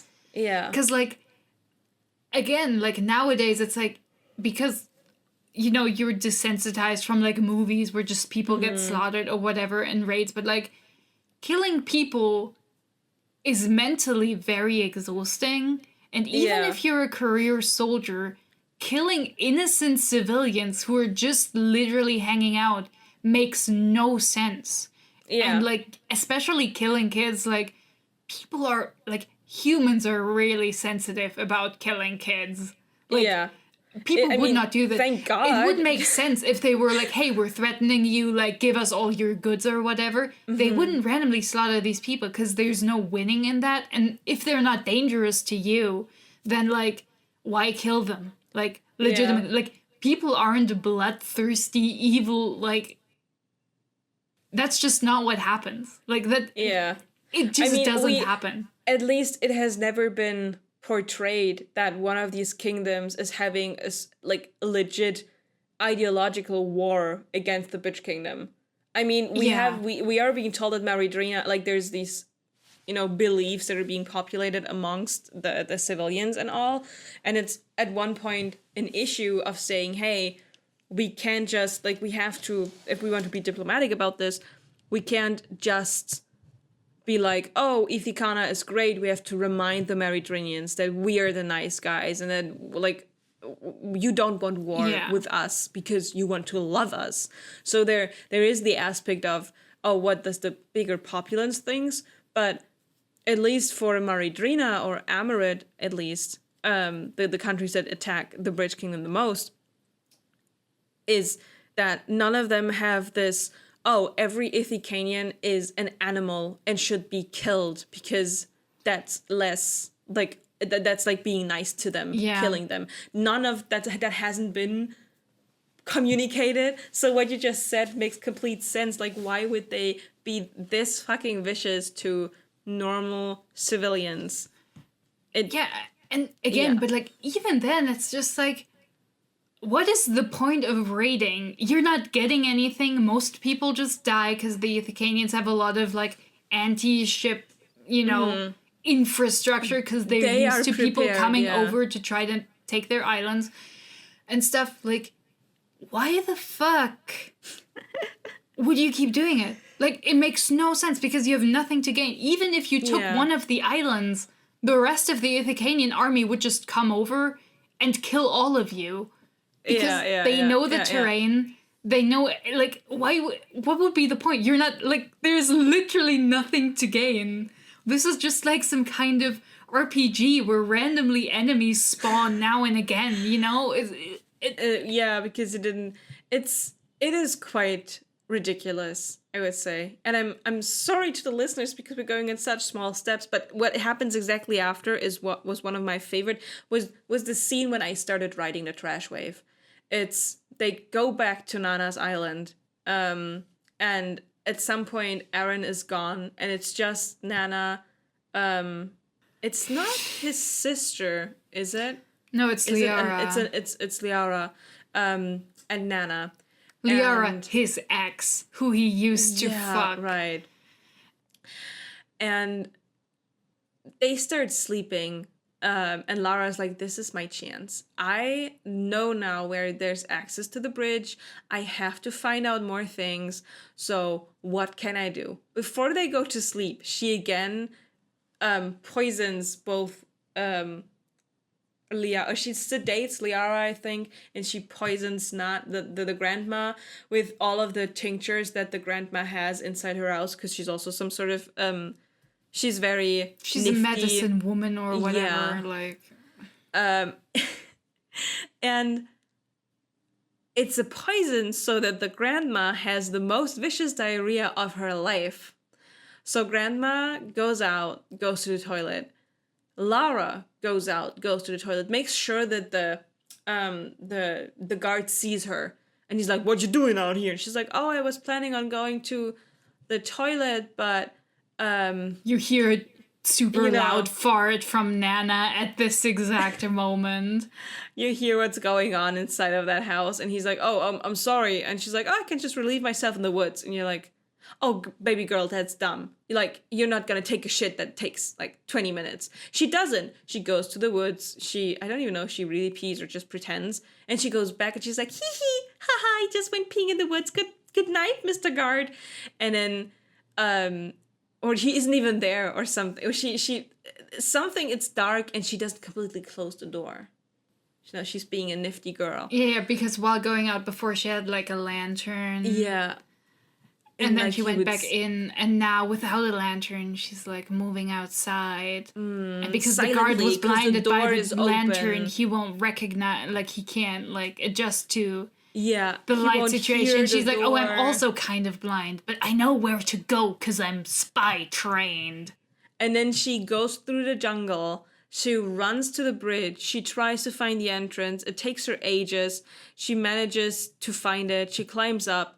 She doesn't find the space that the soldiers used to kind of get out of the bridge. But she then, I think it was the scene with the blood, she puts blood all over the rim of the doorway and then closes the door, because with a certain chemical that you could spray onto the door, you would be able to see the blood. She runs back because sometimes she hears Aaron walking along the bridge. He's talking to someone. Oh shit, he's coming back. So she runs through the jungle.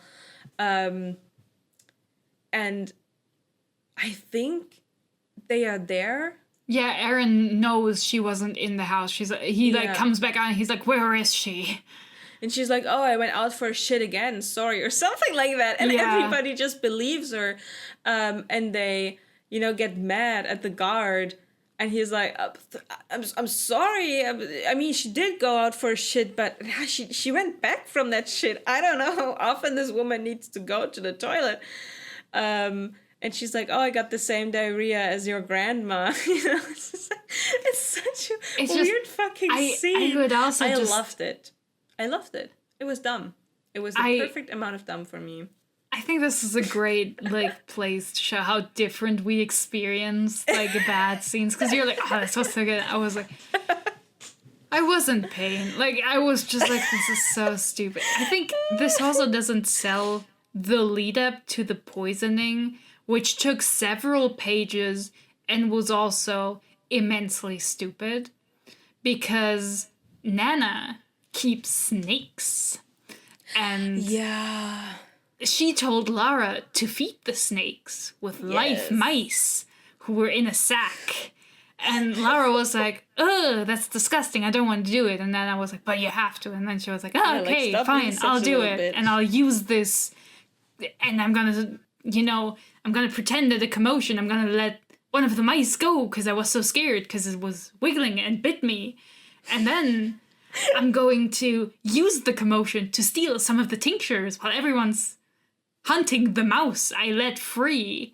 And then I was like, "Don't kill the mice because the snakes only eat live mice." And I'm like, "What snake only eats live mice? What are you talking about?" I think some may. Okay, you can but just also, wiggle the dead mouse. I was about to say, snakes are not capable of conceptualizing aliveness as a state of being. If you wiggle the mouse, the snake's gonna think that thing's alive. Like, it's not difficult.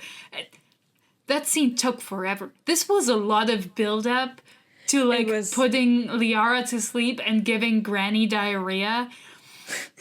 It took so long, and it was so stupid. And again, I would like to point out, so many snakes.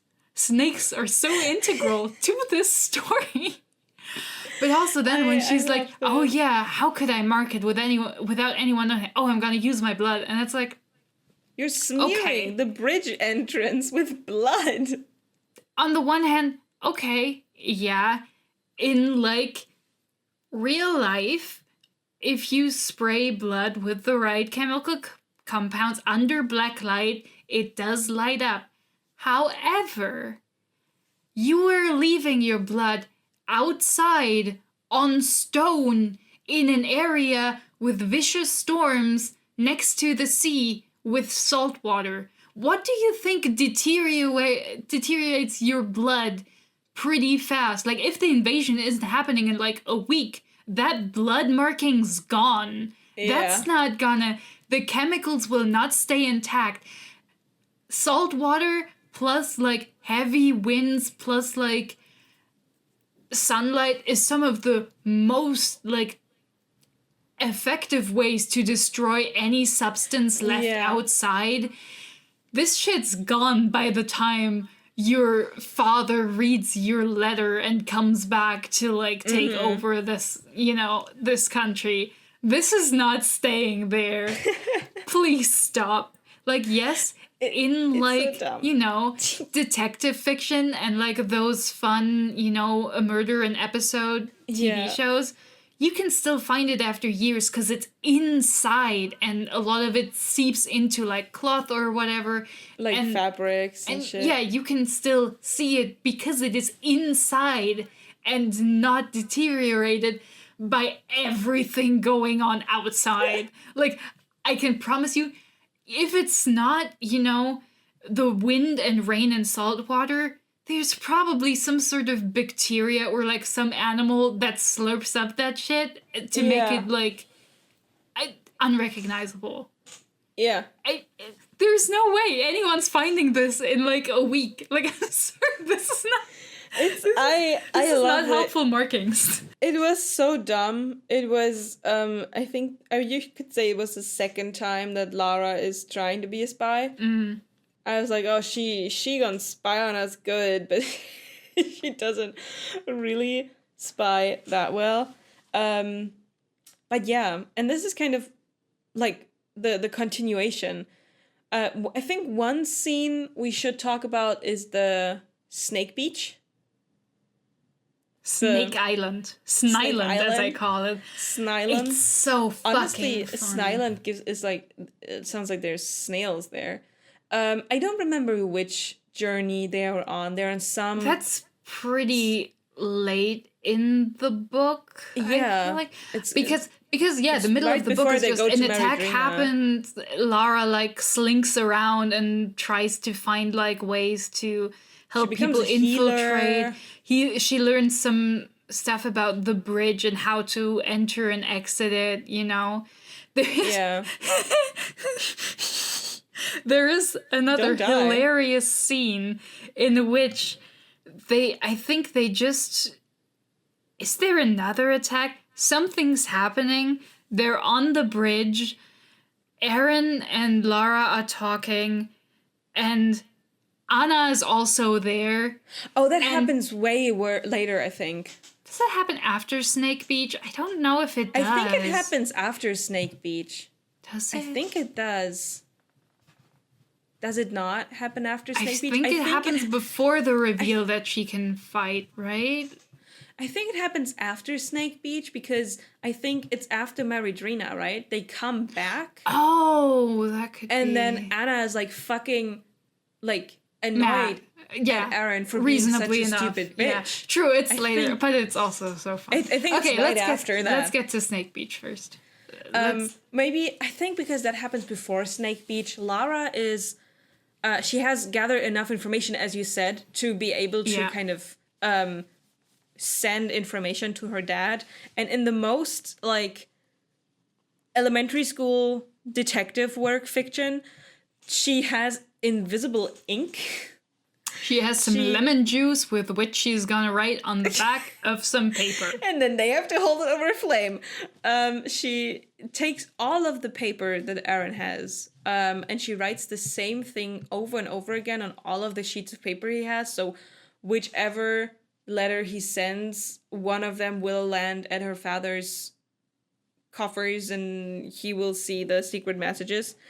But yeah, also, I just wanted this is like, she doesn't know who he's, like, it is known that the only official communication out of Ithacana goes through Aaron. Yeah. Which implies that he's also sending a bunch of messages to other people that have this information. And I don't know if somebody just accidentally puts that piece of paper on like a warm desk or lets it lie in the sun, you know? And they see what's written on the back. But do they say how her invisible ink works? I just immediately thought about the lemon. I mean, stuff. that's also what I assume. But I would also like to point out, in case people haven't written with like a quill and ink before, this leaves marks on the paper. Like, yeah, it like sinks in. It's not. Yeah, it like.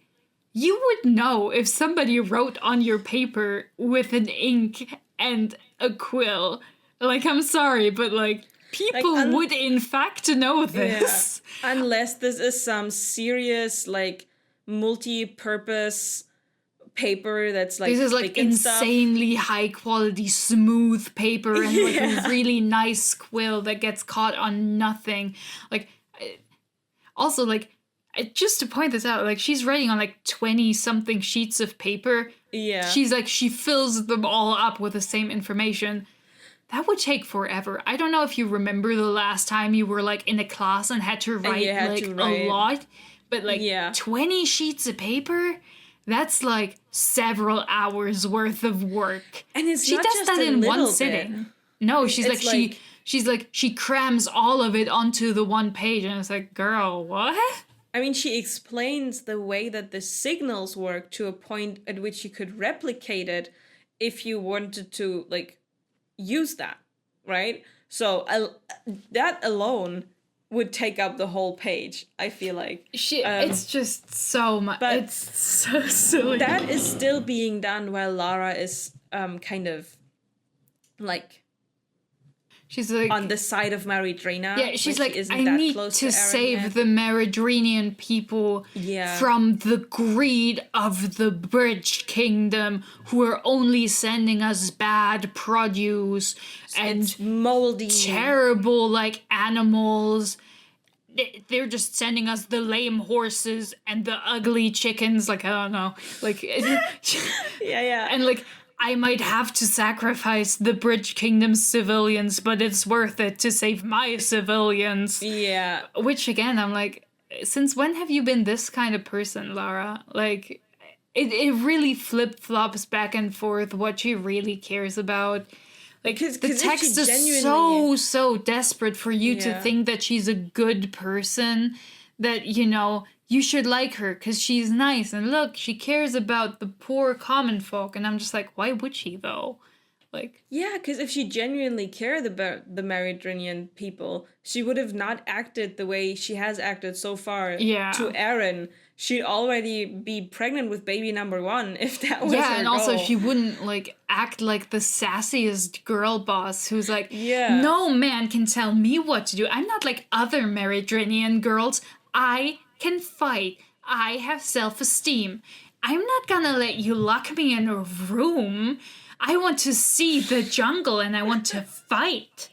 And it's like, okay, that's not at all suspicious or whatever. If you come from a country where rich girls are like basically kept in like in the house and are baby factories and are like dainty and do like needlework. It does not square. But that- whatever. that She's written that all down. And then Aaron is like, oh, I can show you what your father's really like. Let's go to Meridrina and look at, what's happening But there. that happens right after Snake Island. So they, there's all of these scenes where she's slowly starting to get more and more, like comfortable with the people around her. The people start to really value her as like such an amazing person. There's a battle scene on an island. To say, we need to talk about this. That happens where it's so fucking ridiculous. Lara's like, take me with you because I'm a healer and you don't have enough. And Aaron is like, all right, fine, I'm taking you with you, but you keep a hood on. Nobody will be able to know who you are. We need to keep it under wraps that I literally dragged my queen out on this beach. They go fight. She's like, oh my god, the people on the beach are dying. So she runs out to the beach, drags people back to the healers. And at some point, the description is literally saying that the soldiers are screaming out her name to alert her to like dying people on the beach.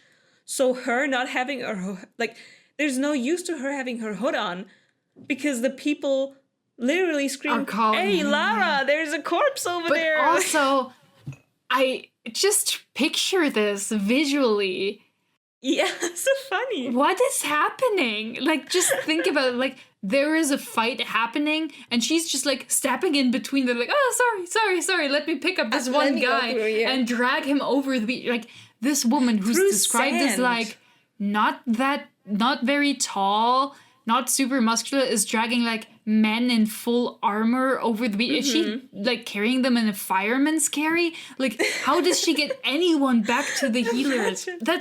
It's so silly and stupid. And afterwards, everyone's like, wow, we respect you now. You saved so many people. You're our hero.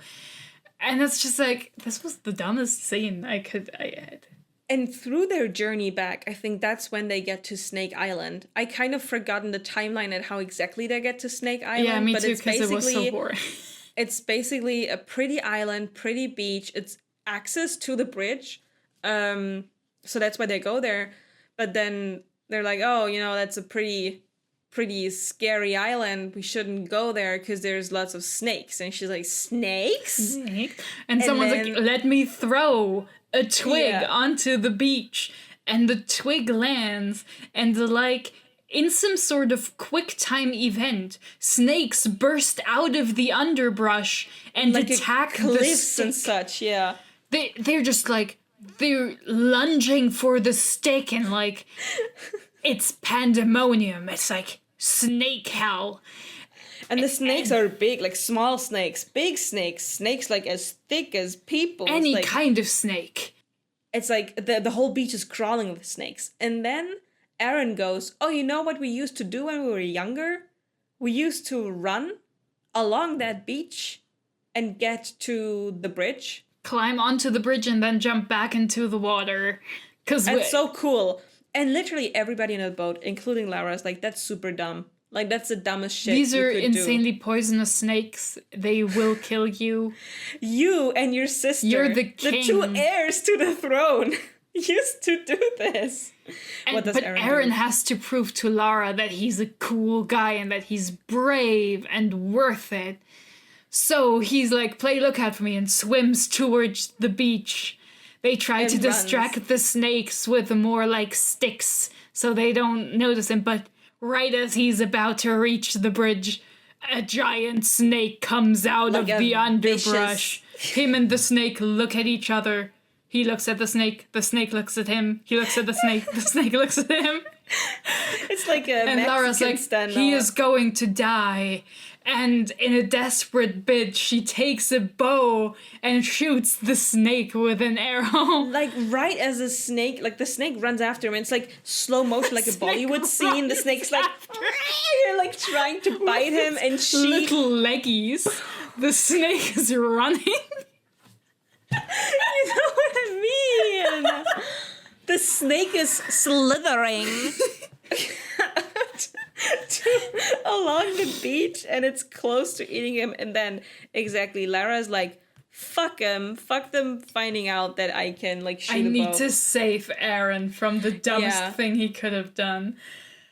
And Aaron climbs onto the bridge and then swims back to the boat. But I think it was also that, like, they were worried about that because the water was pretty, like... He comes back and Lara's, like, fucking pissed at him, but instead of him climbing into the boat, he pulls her out. Oh, yeah. And, like, they grapple on the beach.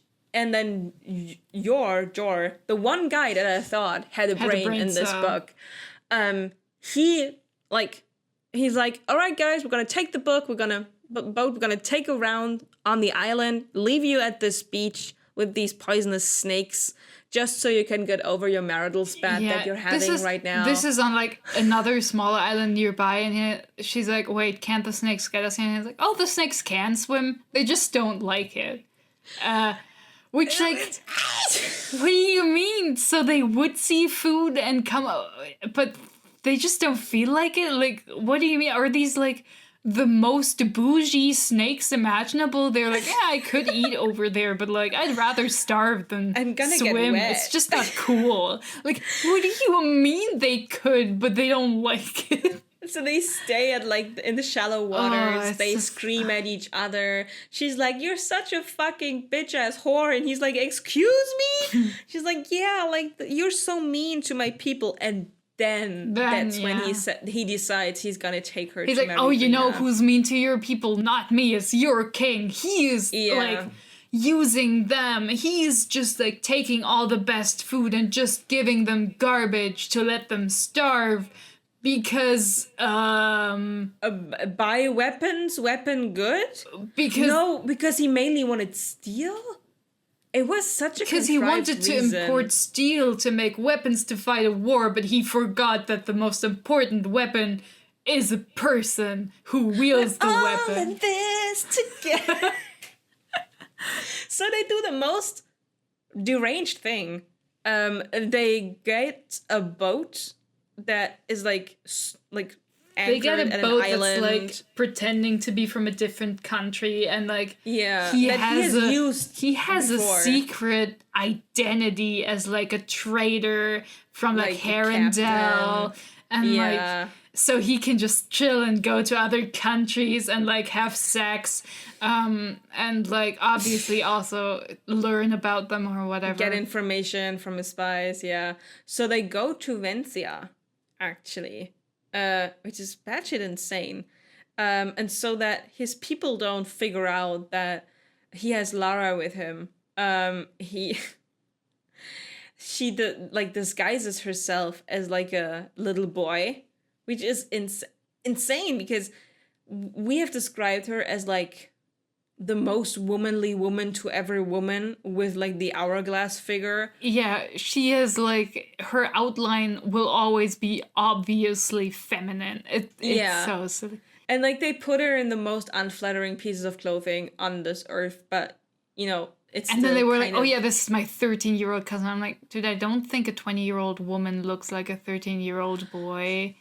Especially not if she has like the badonkas to show up for it. I think she says she's like trying to bind them down, but it doesn't do much. But let's be honest. Like, I mean, as somebody who has experience on that front, it really does not do that much, even with like modern binders that are made for that. Yeah, especially if she is slender for the rest of her body. It's like... They should have just padded it out, honestly. Yeah, she should have just made herself a little bit chonky or something. And then they should have given her, like, a cool mustache. And then, it's worse. They give her, like, a cap to put her hair under. Yeah. And then Aaron just takes some dirt and, like, puts that on her face. He doesn't just take some dirt, though. Not just, like, earth dirt. He's just taking, like, some rat shit that has collected inside the shit. Yeah, and smears it on her, which is like, wow, get you a man who can do both. Have snake experiences and put shit in your face. Cool. Like... Then they go to Vencia, like, they anchor at the port, they stay in a tavern, there's a jealousy scene in there, but it's really short. They're the funniest, but they arrive and, like, the, what is it, quartermaster, like, the guy who's in charge of the port, info dumps on Aaron about how bad the king is and how it's like how people believe the propaganda that it's like Ithacana at fault, but everyone knows it's the king and people are starving, and the only time the king has ever given gold to people is when he gave it to beggars so they could cheer on the princess when she's getting married, which is like the funniest bit, because I'm also like, but wouldn't they cheer her on anyway because they think she presents a hope for a better future through that contract? Why would you have to pay them for that? That's so silly. I think they got money to throw it at her. I don't think it was in terms of... No, she threw money at people, though. They didn't... Did she throw the money? See, my memory... I've read this book not even 2 weeks ago, and my mind is already... I also have issues with, like, remembering the timeline and stuff that happens, because a lot of it is so irrelevant, because so much of it is just repetitive scenes of her being like, ooh, I'm a sneaky spy, and her, like, finding information in, like... in a way where it just falls into her lap randomly. She's not really working for the really important bits. It just happens that she's in the right place at the right time. And then an attack happens, and, like, she feels bad about the people of Ithacana, and she feels bad about Aaron, who's so nice and so buff and so handsome. And anyway, there's, like, a scene in a tavern where a girl flirts with Aaron, and it's like, they have fucked before. Yeah. And Lara is jealous, and again, she can't act for shit. She has no self-control. It's so obvious that she's jealous that the woman is like, oh, I wasn't looking twice at your little brother, your little cousin, but now it's obvious that's an adult woman. Yeah. Like, and she also very quickly makes the connection she immediately that that's clocks the queen. It's Lara, and then immediately clocks who Aaron must be as a result. It's so dumb. I thought she knew who Aaron was because she's like his inside. She's like a spy for him. I think she does spy, but I don't think she's his spy. I think she's just a born Meridrian who also like sells information and stuff. She just likes him. I thought she was kind of his spy, but yeah, that's also possible that she was just like, damn. No, she likes him because his dick's so good, you know. But then we have the most stupid scene ever. Lara runs to the palace and stands in front of the gates. And Aaron and Jor, they like trail after her. Aaron stands like 50 meters behind her, drawing a bow, like about to shoot her if she were to go so inside. Ready to kill her. And then she runs away, and everyone's like, what the fuck is happening? Like, a guy calls out from the gates. He's like, hey, what you doing? And she runs away. Yeah, the guy's like, no loitering. And she was like, oh. And he's like, okay, she ran back. Everything's fine. Shit, I just nearly killed my wife. Whew. That was a close one. And he goes back, and there's a guy sitting in the tavern. Or it's the next morning. I can't remember. And it's the next morning. The magpie is in there.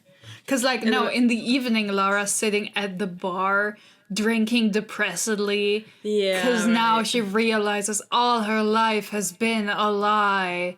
She's been fighting for the wrong things all along. And she gets super drunk, and then Aaron comes in, and he, like, brings her upstairs while she's drunkenly like, I am the worst. Why don't you hate me? And he's like, well, I'm kind of into this, so... You know. And the thing is, she didn't want to run away. She was planning on... She was so enraged because she had that realization. She wanted to kill her father. Killing her father. She was like, but that wouldn't help anything. And she went back. But yeah, thank you for that addition. That's actually quite important because it's like her big realization moment. Finally... Yeah. Her father sucks. But yeah, Aaron wakes up. It was so, like...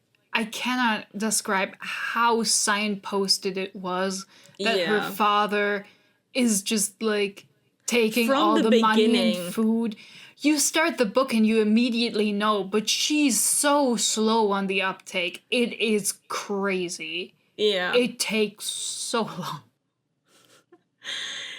And I mean, you can be like, oh yeah, she was gaslit, she was manipulated her whole life. Like, obviously she's not gonna immediately go, oh, the Ithacanians are kind of nice. But but it's also, it takes her ages. Logical thinking would be like, wait, yeah, they're shipping us shit produce, but like, why? You know, like, there's also a bit in there where Aaron's like, oh, it's not my fault those people are starving. We let people bid on the food at Southwatch and they just don't have enough money. It's like, wow, the most ethical way to distribute food. Make people Bidding wars. bid about it. Wow. Are you perhaps a fan of how Wall Street allows you to, bet on stocks for, food and necessities? Is that like a cool thing we're doing now?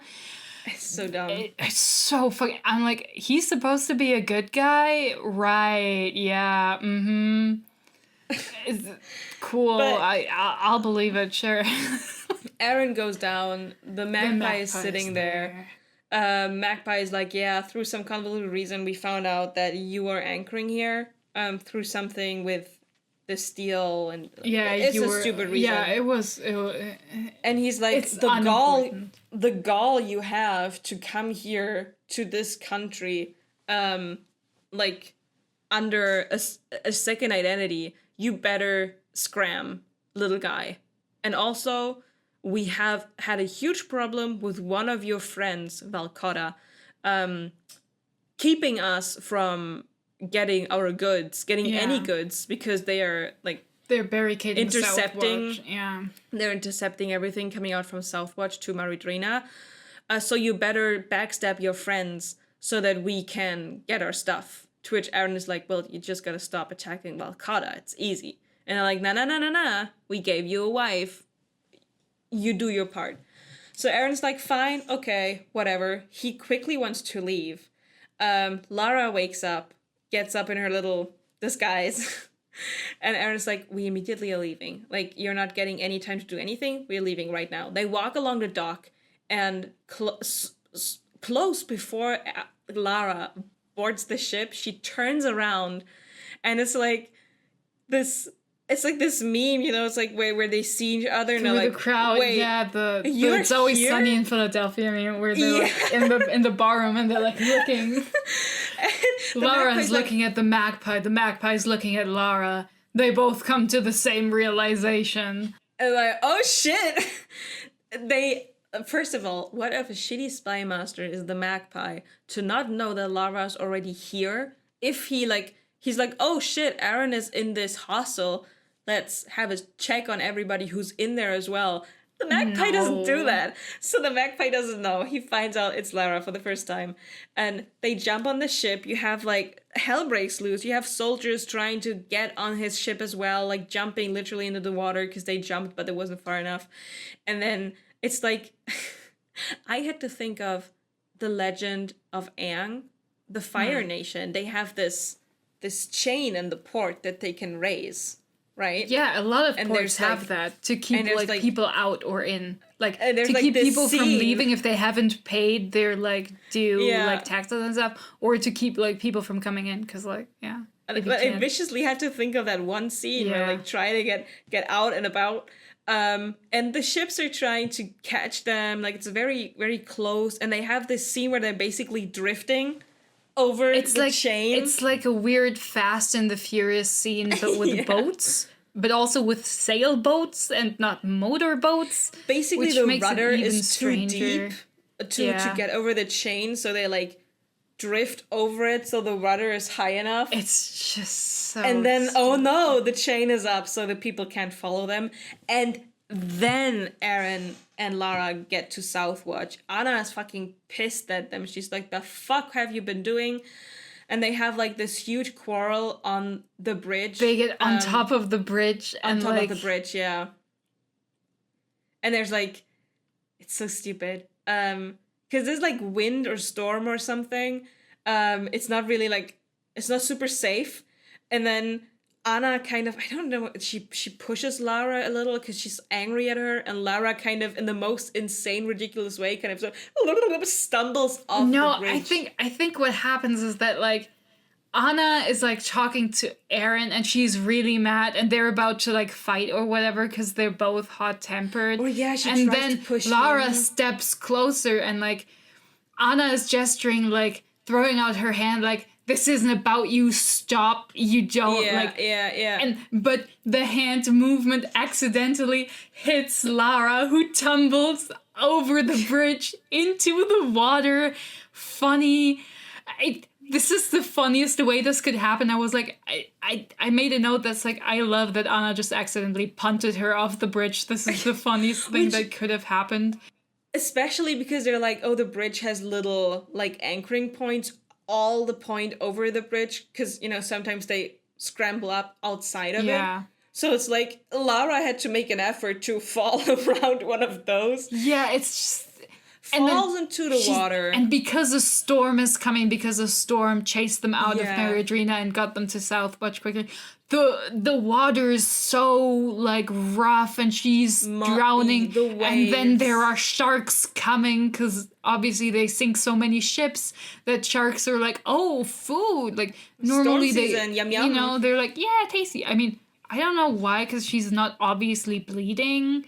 Like, I don't think the sharks would notice something, because like with a storm there'd be like branches and like rocks falling into stuff falls I don't know it. But like sharks are coming, and Aaron jumps in after her. They're like paddling to the side where there are like spikes that they can hold onto. Someone throws them a rope, they desperately grasp on. It's so funny. It's played so dramatically. Fight against the shark, like it's so Aaron stupid. Like whacks a shark, and then there's a little bit of blood, and those spikes, like they have to time it perfectly to jump onto the spike, and then Lara gets the rope and she like swings on the rope, and while swinging she grabs onto Aaron. It's so funny, and then they get dragged up, and then it's like, okay, now they have the hots for each other. They're gonna hump Aaron on the bridge. Is super mad at Anna. He's so angry. He's like, how could you do this to my wife? And everyone else was like, dude, it was obviously not on purpose. Like, it was obviously an accident. Like,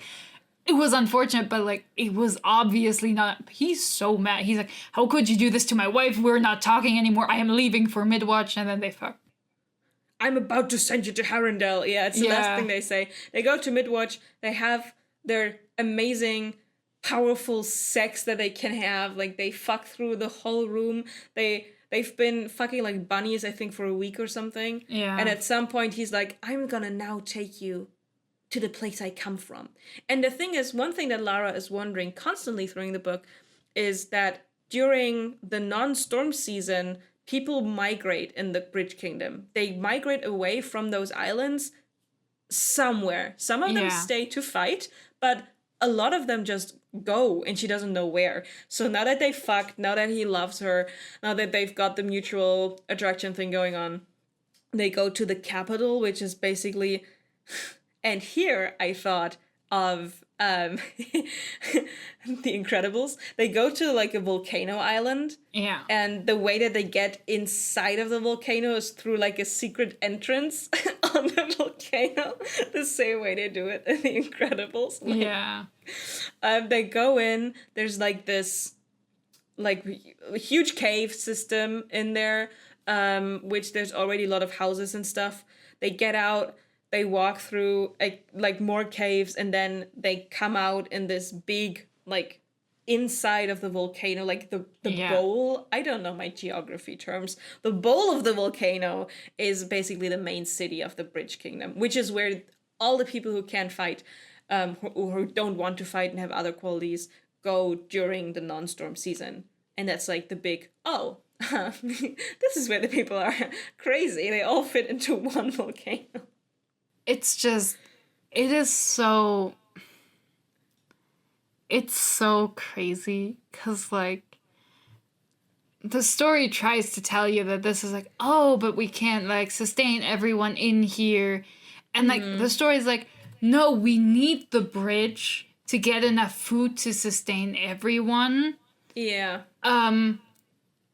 But also everyone over the age of like 18 is conscripted into the army to defend us during non-storm season, where a shit ton of people die. It's like, and it's made very clear that the bridge is not worth it, that they barely make a living like out of this, that they don't actually profit from it because defending it is so expensive and it kills so many people. And then it's like, then why'd you keep the bridge? Like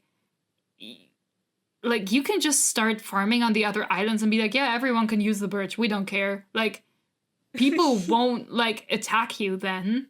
You can live more freely. Like, you just live a shitty little life, but at least like, you live yeah, a free you don't shitty have, little like, life. expensive, cool wine from, like, overseas anymore. But, like, aren't you, I thought you were concerned for the well-being of your people and not your own expensive tastes, you know? Like, if you really cared. But that also opens the question of, like, why'd you build the bridge in the first place, right? Because I feel like if you live on, like, connected island nations, like, that are, like, relatively small and that nobody from, like, the other continents cares about because it's in the middle of the tempest seas that is, like, storm 10 months out of the year, basically. Yeah. Then, like, they wouldn't care about taking you over. You could live by yourself. I don't know why you would, like, care to build the bridge. Like, what would be the point? Yeah. It's very silly. It's just like, it's a bit silly and stupid, yeah. On the way there, they also moor at an island which is, like, deserted, and it has, like, a little bungalow which they sleep at, and they find wine bottles from Maridrina that, like, clink when you wiggle them, and they found out, oh, there's, like, it's a smuggler wine bottle, there's rubies in it. And that's an information that, you know, Lara takes it, stores it, that's fine. While they are at the capital, they have, like, a war council going on, which is the first time that Aaron and Anna speak to each other again, which is like, oh, scary, crazy. And while they are there, while they are there, the timeline is crazy. One of the Northwatch people says it. They're like, oh, it's like a rookie person. They're young. And they're like, oh, well, I did find something suspicious, but it's not important. You know, and other people are like, oh, it's not important. But Aaron goes, no, everything is important. So she's like, oh, yeah, we saw, like, a merchant ship with, like, a Meridrinian noble or something, like, looked like Lara. I think they all looked alike, you know. It's just passing through to somewhere, you know. yeah, it was anchored under the bridge somewhere with a bunch of, like, guards, but it was just some on the girl. island. And Lara's like, huh, wait, Meridrinians, I'm coming through, blonde girl, I remember some rubies, I don't know, maybe, could it be connected to, I don't know, you know, she keeps to herself, she also doesn't really have to say anything in front of them, but then she's like a Blue's Clues, she goes, oh! No, and then also the information, oh, this one country which makes the best wine ever is importing a lot of Meridrinian wine, which sucks. Yeah, Amarid. It's weird. Like, huh. And then she's like, wait, but we found the rubies, which means they're smuggling rubies and, like, secretly trading something. Meridrina, so they don't have to pay us for, like, transporting expensive goods over the bridge. Oh, no. It's like, huh, are they in cahoots? Meridrina and Amarid? No, I don't think so. It's like, nah, they wouldn't. They wouldn't do that. I loved when she was like, there's no reason for them to do that. I was like, of course there is. Like, both countries want to take the bridge. It's like, your enemy is my, like, if you're my enemy's enemy, you're my friend, you know? Yeah. They can hash out the details of who actually gets the bridge afterwards, but of course it makes sense. Of course, for this Maridrina is always like a possibility. Yeah, it's like, it's so silly. And she tells some of this, I think, to Aaron, and he's like, nah. She doesn't tell it to the war council. She pretends to faint, and then she tells that to Aaron outside of the war council, and he does not relay that information to the rest of them. And then they leave. They go back to Midwatch. They live in marital bliss until they're coming back to the villa. And it's like, it's so fucking suspicious. You know, they're making out. All that Aaron wants to do is, like, have sex with her against the doorframe. And she's like, oh, the lights are out, but the door is open. That is weird. No, you forgot a previous What scene did I where they're forget? at midwatch, and like they have talked through her, being a spy and that she's now on his side and that she wants to help Yeah. people. And she's like, oh yeah, I wrote down all that secret information. Oopsie, I should probably get rid of that. But she doesn't tell Right. Aaron about it. And I want to say, like, this is like theoretically, like everyone who saw her write this down is like, oh, this is probably gonna get into the hands of Mary Jane. Yeah. Like, that's just how stories work. But I cannot express to you how many scenes there are in which she thinks about it and in which she talks with Aaron about these things where it would make so much sense for her to just bring this up and be like, hey, while I was still a spy and believed you were super evil, I did write this down. I'm sorry about it. We should destroy it before it gets... There are so many chances... Like, it's painful how many chances there are to discuss that, which just makes it more obvious what the author is trying to... Like, the only reason they don't talk about it is because the author wants it to happen that way. But also, the author isn't, like... The author keeps pointing at it and being like, haha, remember this, remember this, remember this. And then we have a scene where Erin writes like an angry letter to her father and like pulled out an older letter he wrote that was more polite. And then afterwards he is in his room alone and is like, oh, all the sheets of paper, the number's correct. Oh, I'm gonna spill ink over this and blame the cat. Hee hee. So all of it is no longer something I have to worry about. And you're like, oh my god, he already sent the letter, you dumb bitch. If you just talked about it during the 10 times you could have, like... I was confused for a second. I was like, wait, where did he pull this letter out? Was that letter already written? Because she has the pre-written letter that he writes while... like after she she puts the ink on, and then he has another letter, and I was like, this is... I'm mixing up letters here. Like, what the fuck? It was very obvious. I was like, yeah, like it's gotten out. It was the wrong letter, but the logistics of it, I was just confused. Yeah, I was also just like, what do you mean? It's been like weeks and he has not written a single letter since then. Also, like, he writes his letters by hand and nobody else, like, puts them into nicer script afterwards or whatever. He must have such a nice handwriting. He writes all of this himself. Wouldn't he just jot down notes and be like, here, write this in a way that's, like, you know, official? And, like, he would write some person that you don't have time to do all the correspondence yourself. If you've ever been in any kind of, like, organization, you know how much fucking paperwork and like communication happens in a whole country, and he's the only one writing letters. Are you shitting me? Like, especially because people would be able to easily forge his script. Yeah, if he's the only one who's writing. Yeah, it's like, no, you're so right. We have this scene in which Lara destroys that, and the absolute unhingedness. I don't know what the... Yeah, and afterwards she's like, haha, now I can live in bliss because everything's over and everything's fine. And she didn't tell Aaron. It's so fucking dumb. It is, it would feel less annoying if there weren't so many scenes in which it's so obvious that she could have told him. And she's like, oh no, if he knew what I'd done, then he'd think less of me. And it's like, he knows you were a spy. This is exactly what's expected. He would probably just be like, wow, you're really smart. I wouldn't have come up with this. That's crazy. You're really good at this. I'm glad you didn't send this. Like, it's so fucking stupid. Also, let's be real. If she had been like, hey, I put secret messages on there, I really don't want you to read this because I think you will think less of me. Can we just destroy it and be done with it? I think he'd just destroy it. Because, like, he's that kind of guy. So far, If she just, like, squeezes out some tears and looks pathetic, he would totally, like, be like, oh, okay, fine. Yeah. Fine. It's so stupid. I'm trying to remember as to...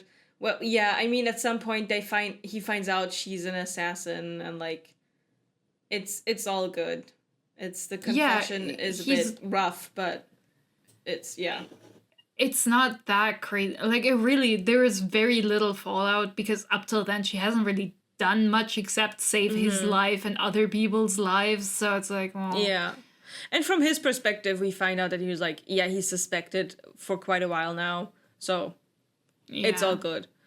Coming back to the making out in a suspiciously dark house. It's so funny. And the guard is like, wait, didn't Lara already go home? I thought you'd already passed me. And she's like, no. And must be nothing. And it's like, at the beginning, Lara is like trying to tell Aaron, like, I think something is fishy. And he's like, no, nothing is fishy here, my dear. And she's like, oh, okay, good, all right, okay. Like, the man is so stupid. Like, he has this assassin girly with him who's supposedly be very good at picking up on stuff. She picks up on something, and he's like, nah. No. So she goes to her room, and is it together with Aaron or without Aaron? She goes to her room, and her sister, the one who was supposed to become the queen, whose who name then didn't is become Marilyn, the queen, with two Y's. Again, written in such a weird way. Marilyn, the beautiful blonde, royal or noblewoman that was on that ship that went so stupid. Along the bridge. She has. Yeah, I think it's Aaron. She has Aaron, she has a knife at his throat, and she's like, don't even dare try anything, it's poisoned. And I'm like, oh no, oh fuck. And then she basically tries to shade her. But I would like to point out that all of this happens after we have a jump of 8 months later. Yeah, it's so funny. You have a scene where they're in the council and are like, no, we should also help Meridrinians so they don't see us as evil. And then oh yeah, we're the good guys, we're helping everyone. 8 months later, oh, we're having a party, I learned how to swim. Oh, it's been so idyllic here on Arenal. The Meridrinians love us nice. now. The countries are so I'm still dressing shoes. in my very fancy Meridrinian outfits because we have to teach the populace here that Meridrinians aren't evil, so they have to see me as one of them and not one of their own.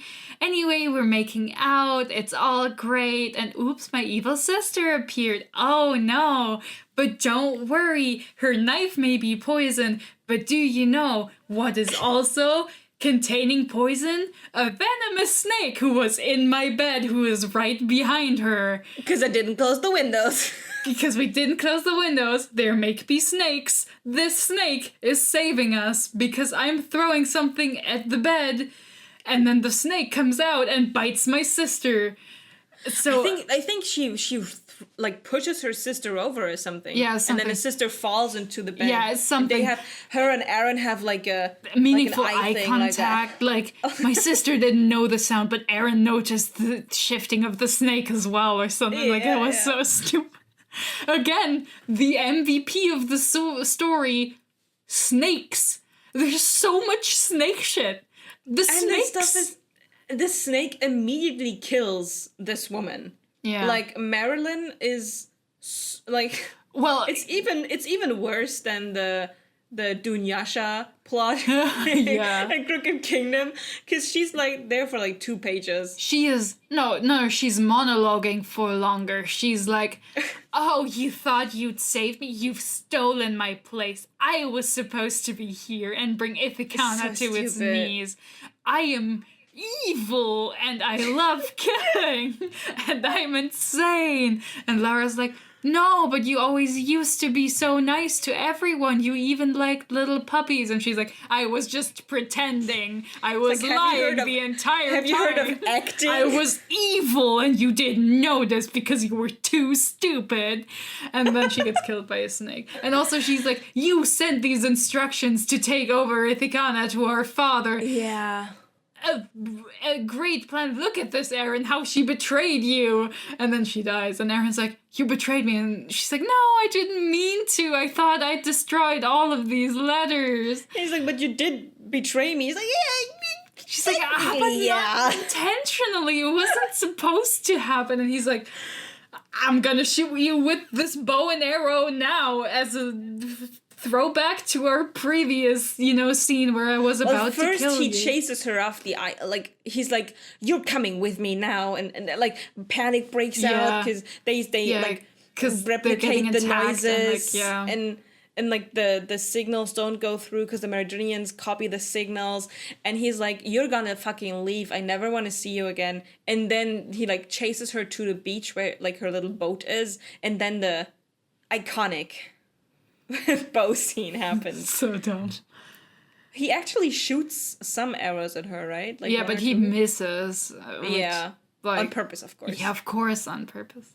We forgot that, like, to mention, in between, she's making a plan to get off the island. Yeah. By having a tiny little dinghy, which she fills with, like, gems and, like, expensive things to trade later.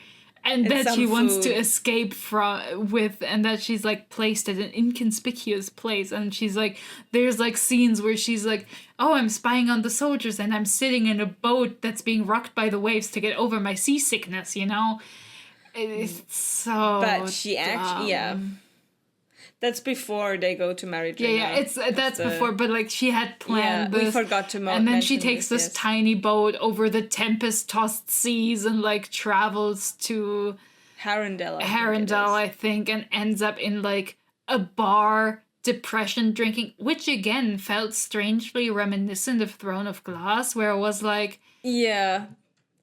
Air of Fire. I mean, because she also just looks like Aelin, and she also has the assassin thing. I was just like, wow, she has the eyes. This feels so Throne of Glass. But again, we forgot that there's a time skip. He chases her off this beach. True. It's such a like actually climactic scene because you're like, oh shit, there's an attack. And that's like, crazy. And then you see, happening. Wait, there's still pages left. What's happening here? And then it's like, again, 12 months later or 8 months later, we have her, as you said, drinking at a bar, and the bartender goes, oh, did you not hear? The news, the king of Ithacana has been taken prisoner by the Meridrinians, and they're about to kill him. He's like, in the dungeon, in the city, brought Ithacana to its knees. Ha ha ha ha, isn't that ironic? And she goes, oh no, and then we again have like sort of a time skip. Because she ships herself to the Bridge Kingdom. She knows all the islands in and out. She avoids Snake Island. She goes to the capital inside the volcano. You're like, when does this fucking book end? She comes in. She screams at because they have like a huge gate that's closed, and she's like, hey, open up to me. I know how to save him. And then at some point they actually do open the gate. She ships into the port, and you're like, when does this fucking book stop? Yeah, you're like, what is even still happening? And then Anna is there, and she's like, I'm gonna skin you right now, you little bitch. And she's like, you're not gonna do that. And Anna says, I will. And she sends up like 4 guards on her, and she's like a boss. She beats all of them because she's so cool and well trained. And everybody's like, oh my god, what did you do? And then she looks at Anna, and she's like, I know my way inside and out the palace, and I'm badass shit crazy, so I'm gonna go save him with you. And then finally I would also like to point out that hilariously the last time she was in the capital was when she was 5 years old, before she got shipped off to the compound. She has no idea what the palace looks like. I don't think she's ever been in the palace. Like the harem I don't think is in the palace. I think it's in a building outside of it. No, but they did give her instructions if she was to come back. They but gave also her, like, I code feel words like and shit. they would also have changed stuff afterwards, because hopefully, if the magpie is as smart as he said also, he was. like, I mean, she rightfully suspected that they were gonna kill her if she came back, so I feel like those instructions also weren't for her to, like, yeah, that's true, get anywhere except, a guillotine. It's like, it's not... But yeah, it's the funkiest ending ever. The ending is so funny, because first you have this 8-month skip of like, oh, we're living in paradise. Oops, And then you something have suspicious happened. And then it's like a dramatic scene. 12 months later, she is day drinking. 10 days days later, she's having an epic showdown and planning to save Aaron with his sister. And it's like, dude, what is this? It's so dumb. It's just the ending was so weird. I would have been happy with the ending being him like chasing her off the beach and being like, that would have leave. Been. It would have been a fine so start impactful. To be like, oh, I'm drinking and depressed. Oh, or like having her on the way to Maridrina with Anna and being like flashing back to, oh yeah, this is how it started, you know? Yeah. This is where I left off, and being like, oh yeah, all the weeks I spent drinking, and then I found out he'd been caught and I knew it was my fault. And yeah. You know, But it's so fucking stupid. It is. It's just... Or even end the book after the bartender tells her, oh, the king was taken. That's what I expected the book would end. Because I was like, oh, maybe, you know, because I was reading the digital version, I didn't check whether I still had pages or anything. I was like, oh, now it's going to be over. Because it was also at the end of a page. And I was like, it's still going. Yeah, we're still going. It's like 3 after credit scenes where you're just like, wait, it's still happening? I thought we were done. Wait, what, another one? What? It's like, there's still people in the cinema. Do they know more than I do? I'm just gonna stay here. Yeah, you're like, maybe I should, like, all the names have scrolled past twice, and you're like, wait, people are still waiting. Is there more? And then you're like, wait, there is more? It's fucking so crazy. Funny. There's just something about it that's just It's there's, but that was the book. I'm gonna say it. I, to a certain extent, definitely enjoyed myself. I was riding the trash wave. It was as soon as I quickly decided to ignore or like not let stuff that's obviously like totally bad shit. Like, I'm not gonna let it impact me. So I actually had quite fun reading experience because every new chapter, every new little attack, raid, whatever, was a new experience to see some funky little scenes. Truly dumb shit, yeah.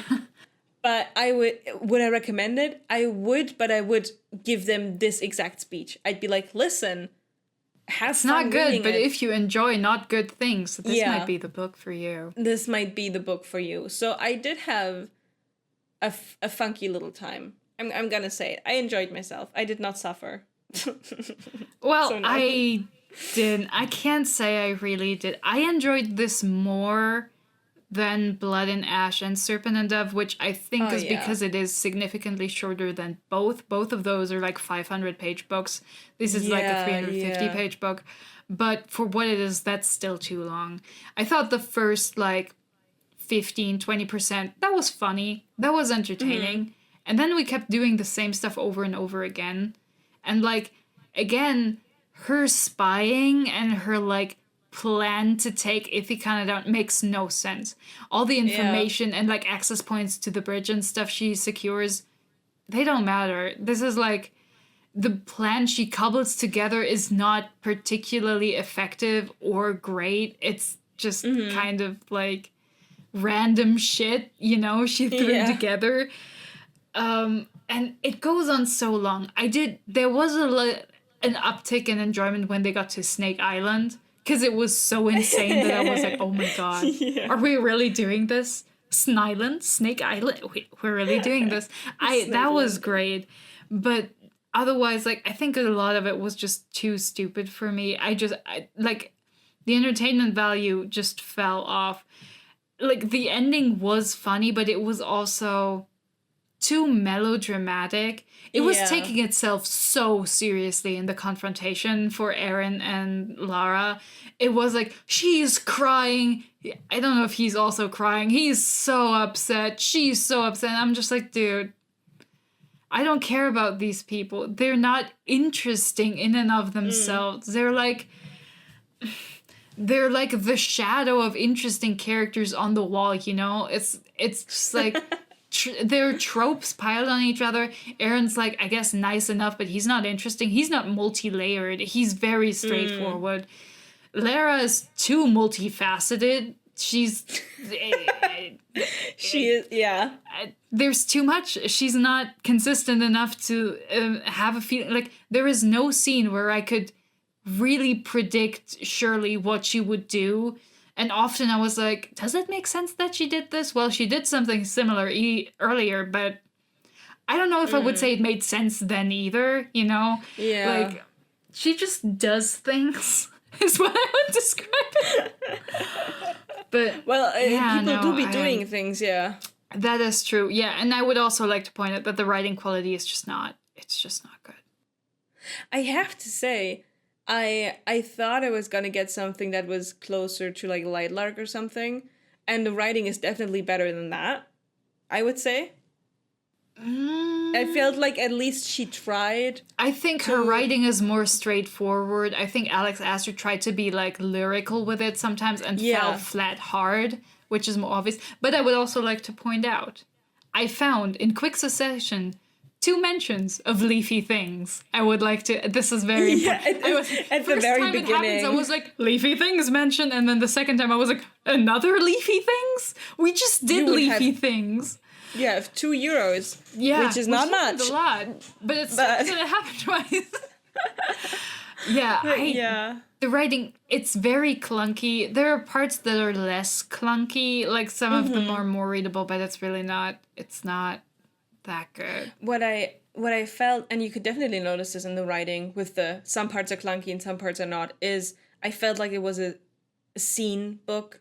You know, where she's like, oh, I have this certain scene in mind. I have this in mind. And how can I make this scene happen? I want them fighting at the beach, not being able to go on the island, because I like the aesthetic of them standing there in the shallow water and everything. How can I make that happen? And that happens a couple of times in the book, I feel like. Yeah. I feel like, especially with the like first kiss scene, it feels like that was one she of the had scenes that as idea well. and she was like, oh, what if he thought it was a dream? Yeah. But she, and I was like, I feel like, I mean, I have a much lower tolerance for not good things than you, because I think after a certain point, like, I can't not think about what's happening. Yeah. Like, critically, so at some point I'm just like, this is so stupid. And like, I think that every page, so the experience itself, it's just not fun anymore. I'm just riding the wave. Yeah, again, I am glad you have fun. I'm always like, it's always better if someone's at least having a good time, you know? Yeah. At least someone is enjoying themselves. But overall, I think right after I read the book, I would have rated this, because of my enjoyment, a 3 stars, because I was vibing so hard. Now I would go down to a 2-star. I've still enjoyed it far too much to give it 1. Like, I have to be honest with myself. So I think I would give it 2.5 or 2 stars. 2.5? Look, I don't know. Maybe. Don't look at me like that. This is a 1 star so clearly. This does not deserve 2 stars. I was vibing also so hard with Aaron. I was like, look at you, dumb little boy. I know, he's the kind of guy you like the nice boys. I was too caught up in the fact that he's so unsuited to his position, and that he's ruining his country all by himself. I was like, damn. There's so many moments in time. There's this one time that they look at the turrets. I think she does it with Anna or with Liara, one of them. And she tells Lara, like, oh yeah, we used to, like you could potentially put a human in here and shoot that human. And Lara's like, you didn't do that, right? Oh no, I didn't, but Aaron did. Yeah. So Aaron, the heir to the throne, again, decided it was a good idea to mash himself into a cannon. Yeah. And let himself be shot over a cliff, like 10, 20, water, 30 meters into the water. He's just a boy. You know, boys be boys. No brain. Just vibes and horny. I think we have to talk about the fucking bridge, man. Let's talk about the bridge, man. Fucking bridge. I hate this bridge so much. The bridge The makes bridge- no sense. Which I is was so confused by the bridge. the Not bridge by is so strange for a book that's about the bridge. You know, you made this whole world up because you wanted the bridge. It's insane. Yeah, The bridge is crazy. First off, how did they build this? This makes no sense. Especially, who built this like, and how did they build this ever? What? it feels like a, oh, this was always here kind of relic situation, because they don't have the technology to build the bridge right now. Yeah. Like, they can repair it, but they can't build it from scratch. Like It's like suspended on like the islands and stuff. yeah, it's except like for Northwest, Midwest, and suspended Southwest. on like giant pieces of rock that stick out of the ocean, and it's just like, okay, but it can't have been here that long because erosion exists. Yeah. And again, especially on the ocean with like heavy tempests, like most of the year, that shit has so much wear and tear. That's not staying up. Like, Yeah. no way. But even if we accept that they built the bridge at some point, like, why would people be this crazy about using it? Like, let's be very clear. Like, Meridrina gets, like, food from there? That makes no sense. Because, like why do they wouldn't only you get get food food from the land surrounding you that's way closer and more easily accessible? Like, I'm sorry, but human civilizations only establish themselves in places where food there's is food. easily accessible or producible. If there are places where that's difficult to do, then you get people who don't live sedentary lives. You get like nomadic peoples who like travel around more because like, you know, it's just not arable land, which is fine. That happens. That's fine. But like, you wouldn't have a country that can't sustain its population because At that level. the simple truth is that in pre-industrial times, and even during industrial times, like, it's pretty new that we have international travel that is so fast and that we have the technology to cool and preserve food in a way that travel times of several days do no damage to this. You wouldn't live somewhere where you can't get fresh food in like a 10-day travel radius. That would be insane. No one would live there because they'd be starving all the time. I mean, they are, yeah. Yeah, but then it's And like, but the bridge has not always existed. Like, it has been built at some point. It's obviously a, like, man-made structure. Why would people live there if it's so expensive to get, like, any kind of groceries or anything at all? And also, why would Meridrina even exist and not have been taken over by its neighbors already if they have no food and can't, like, you know, sustain themselves? I just wonder, they have, like, supposedly they have nothing. They don't have steel. They don't have livestock. They have, like, they don't have gems any or other whatever. sort of food, right? But they have enough grapes to make wine? Yeah. Where are those vineyards? Why aren't you, like... Why aren't you eating grapes? Like, what? Why are you growing grapes instead of grain? What? The fuck? So fucking weird. And one thing I didn't understand about the bridge is there's this huge mystery around it, right? Yeah. Only Ifikana is on the bridge. Like, they're the only ones who know. First, it sounds like no one travels the bridge Yeah. except Ithacanians. But then later you find out that merchants do travel through the bridge. And a lot of them. Yeah, that they travel through with, like, an escort. cattle. But then I'm like, why would there be mystery if people walk through it all the time? Like, just ask a merchant, like, yo, what does the bridge look like from... Like, of course, they won't be able to tell you, oh, there's, like, secret little openings to the bridge, right? But why is But the you can get inside... an easy layout. You just have to get a spy who works for a merchant and, like, travels with them and, like, but also the bridge is easily visible from outside and we know people with ships weave through the islands and under the bridge because it's safer during the, storm season, and the Ithacanians leave them be because, like, if you don't attack us, then we don't care. Yeah. So it's easy to map out the bridge inside and outside. The only thing is you don't know how to get in apart from Southwatch, Midwatch, and Northwatch, right? But even that could be accomplished. Like, you don't need to go through the whole plot of birthing 20 daughters, making them assassins, sending them off to the kingdom in the hopes that one finds a way to get in there. I would also, like, first of that, but then we also have the fact that, like, even though the bridge, like, works, like, okay, let's presume, okay, fine, architectural marvel, it works. It doesn't work. Because you don't really get anything out of it. You spend all of your life and resources defending it, and you get barely any profit from it. Lara, you don't think this is something you could send to your dad? Because, like, he thinks taking the bridge will make him rich, but it literally won't. He can take the bridge, maybe with your help, but he can't hold the bridge. No one can hold the bridge.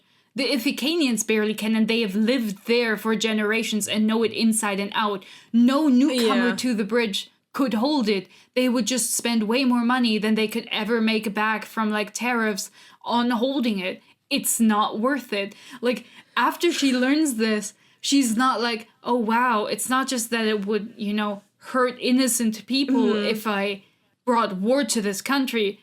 The bridge is literally not, like, it doesn't do anything. It doesn't give you the riches. You're not winning with the bridge. You don't get more than you already have. You would just have more work, especially if you live in Maradrina and not on the bridge and not on the islands around it. You'd have to relocate all of your, troops to there, but then Valcata can just walk on in from, on land and, like, take over the rest of your kingdom. So, like, the bridge is literally not worth it. There is no point in taking it. I don't understand why she didn't try to communicate to her dad that, like, okay, I have gone deep inside the bridge. I have knowledge that I could give you. And most of the information is that it's not worth it. The people here are not rich. They're like, their life sucks. I hate it here. I want to go back home. They don't actually have money. I don't think any, like... And at the end of the book, it's like, oh yeah, Maradrina is now playing favorites and they have high tariffs for some countries and, like, everyone around it is unsatisfied with it. And I'm like, then why don't they just take the bridge? I don't believe Maradrina has the manpower to really defend it. They don't know it as well as the Ithacanians. I bet you there are a bunch of people from Maradrina who would, like, give you information if you paid them, like, it's not hard. You could just take the bridge. Especially because, I think we didn't mention this so far, Ithacana has this weird thing about their citizens not being allowed to leave. Yeah. Like, you're not allowed to leave, you will get killed, which in itself, it's crazy that so far no Ithacanian has managed to slip the net. Yeah, and it makes no sense also that all the spies just remain loyal and don't see how much nicer it is to live in a different kingdom and just, like, says goodbye and is like, either I'm faking my death or just like, hey, I'm not telling anyone, but I'm under disguise. I'm taking a boat to a different city. I'll just live there as a farmer and have fun, I don't want to live in the Storm Islands anymore. Fuck you. So especially after Maradrina takes the bridge, like, there should be an absolute influx of people actually, like, Ithacanians leaving and being like, hey, country, right now the Maradrinans have the bridge. Yeah. You want some information on how you can take the bridge? It's so dumb. Should be a total bloodbath and the bridge should be unusable because I bet you the Ithacanians had, like, systems in place to organize when people move inside the bridge and, like, how to organize all of that, which the Maradrinians don't. They don't know what's going on. They have no fucking idea. And also, they're not just gonna give that information, like, they're not gonna give out that information, be like, oh, oopsie, now you have the bridge. Here's our 500-page manual on how to manage the bridge, on how to take care of the turrets. Like, what? It's crazy. The fact that anyone wants the bridge after finding out this information is crazy. Like, the fact that Lara never looks at this and goes like, oh, it wasn't actually salvation for anyone. The bridge is a devil's bargain. You get the money from the tariffs, but you need to spend all of it on keeping the bridge safe from all the people who are paying you tariffs. And you can't leave the islands ever because you have to keep the secret safe. It's literally not worth it's not worth it. You may get something, but the price you pay is not, like, it may be worth it, like, on a slim margin, but you're not actually improving your life much. Like, wow. But also, I would like to point out that, like, okay, like, unrelated to that, the bridge is described as having literally no windows. And also, it's not that big. The air inside the bridge is unbreathable. It takes 10 days to travel from Northwatch to Southwatch. This bridge is tens, if not hundreds of kilometers long. Yeah. It has no continuous windows. You can't breathe in there. That shit makes you crazy. And people travel through there with livestock in, like, big groups. The air is unbreathable. It stinks like shit. There is almost no oxygen. There's no light. Where do they pee? There's, like, it would make sense if the Ithacanians were, like, using the bridge as just, like, a goods delivery system where they have, like, trolleys, or they have, like, you know, ropes and pulley systems where they can move stuff through quickly without a lot of people in it. So, and nobody ever sees the inside, so they don't know how it works. So it's, like, kind of, but, like, existing inside the bridge would be hell. It's like a giant tunnel that, like, is shaken by storm winds from outside, but no air really gets in any meaningful capacity. No light gets in. Dude, I would not want to be in there. I think this is, like, the hell, like, portal. It's like, yeah, you can travel without being killed by a storm, but I think you'll kill yourself before you're on the other side. Like, quite frankly, like... I wanted to add to what you said previously that I think it would only make sense to have the bridge if you're a country like Amarid, who has the resources to actually make money from the bridge. But a country like Maridrina, it has no reason to make money. Yeah, because Amarid can just go, okay, then we'll not trade with you. We'll just live on our own continent. Fuck you. But Maridrina does not have the luxury of doing that. So they have to give tariffs that Amarid is willing to pay, or Harendelle is willing to pay. But then it's also like, in there. Why wouldn't everyone just get together and kill you for the bridge and then find out, oh, the bridge sucks. Actually, we don't really want to manage it either. So it just falls out. Like the bridge sucks. Like, even, like, in the story it sucks, but it also sucks in ways that, you know, the story doesn't acknowledge. As in, like, again, there's no air. This is super long. Like, I cannot describe to you how shit the air in the middle of the bridge. I don't think you have oxygen left to breathe, quite frankly. Like, I don't think, like, I don't know if they have if Midwatch has an opening so they can, like, but I don't think so, right? I don't really think so. I think they only have, like, the secret openings that you have to open, like, if you know where there are. But, like, I also would like to point out that, like, Lara's plan, like, a lot of it is like, oh, this is how I could get people into the bridge. But, like, okay, but how would they get out of the bridge on important places and, like, in quantities that are useful, right? Like, cool, you're in the bridge. Like, but, like, war machines and stuff. Yeah. How does it help you to be inside the bridge if the only place you get out is, like, a little rock outcrop where you can get into a boat? Which, like... Well, to be fair, her mission was to find a way into the bridge. That's true, but, like, the missions... they were not very precise. It's just all, like, it doesn't make sense. And, like... I know, it doesn't. I don't think you have to think heavily, or you have to do a lot of, like, economically sound world building in a romantasy book, unless, like the Bridge Kingdom, you make the central conflict about politics. Economic issues, which then points everyone's attention towards how the economy makes no damn sense. in any way. Like, I also, like, if we assume the bridge hasn't always existed, like, wouldn't just the continents each have already established trade systems to get everything they really need without crossing the Tempest Seas? Because, like, 9 out of 10 months it sucks ass and you can't really do it safely. Why would the bridge get heavy use ever if they were like okay, we could get to Meridrina, but we're not that desperate to get there. Like, I was about to say, then we get back to the question we had in the beginning, which is, why does Meridrina even exist in the way it exists? Yeah, I mean, if the bridge wasn't there, there would be no way for it to exist. Like, it wouldn't be a big country. It would be like little settlements around the desert, but it wouldn't be... Or like, it would be like an outskirt of Falcata. Right. The thing is, like, in the real world, small countries on the coast, like, exist. Even with larger, more powerful countries beside them. But historically, they're often intertwined. I mean, if you look, for example, at Europe, like, Portugal is historically an older country than Spain. Spain has been fractured a lot. Yeah. Like Portugal as a full entity has existed longer. But also, you can trade over the Atlantic Ocean.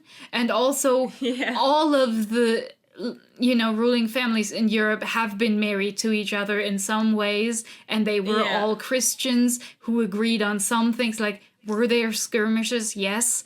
Like, yeah, neighboring countries often went to war, but not in the way that this book sells it, because everyone there was aware that at the time you needed 90% or more of your population to be working the fields, so the wars were organized in a way that during sowing season and harvesting seasons, they took breaks and didn't fight for the majority of the time, because they didn't want to starve. Like, these people did fight, and it was expensive and often not worth it, but they weren't insane. They were not stupid enough to let their entire populace starve just so they could skirmish over a plot of land, which they only skirmished over because more land meant more abilities to feed your people, which meant more power. Like, people didn't fight for no reason. Like, it's not very, like, I appreciate the effort, but it falls through tremendously. That's why I say, if you want to enjoy it, don't think too much about it. I think because otherwise, the thing that I just kept thinking of while I was reading was, like, you could have saved all of this if the world was more magical in, like, a soft magic, like, kind. Because, like, a sea that's tossed by impossibly to navigate storms most of the year, that's, like, a stock magical thing. That's, like, that doesn't seem very natural, because, like, even the, like, monsoons and stuff, they're, like, sure, there's storms, but you can still, like, sea travel is still possible. They're predictable. Like, you can travel through them and stuff. And, I mean, they do even in the book. The bridge as, like, this shining white stone that, like, no one knows where it came from, but it's, like, integral to life. And, like, the literal devil's bargain of, like, oh, we have the bridge and we control it, but we pay for that in blood, literally. And, like, the idea that, like, oh, controlling the bridge is, like, a more magical thing where, like, you enter the bridge at Southwatch and you just step out of it on Northwatch, like a minute later.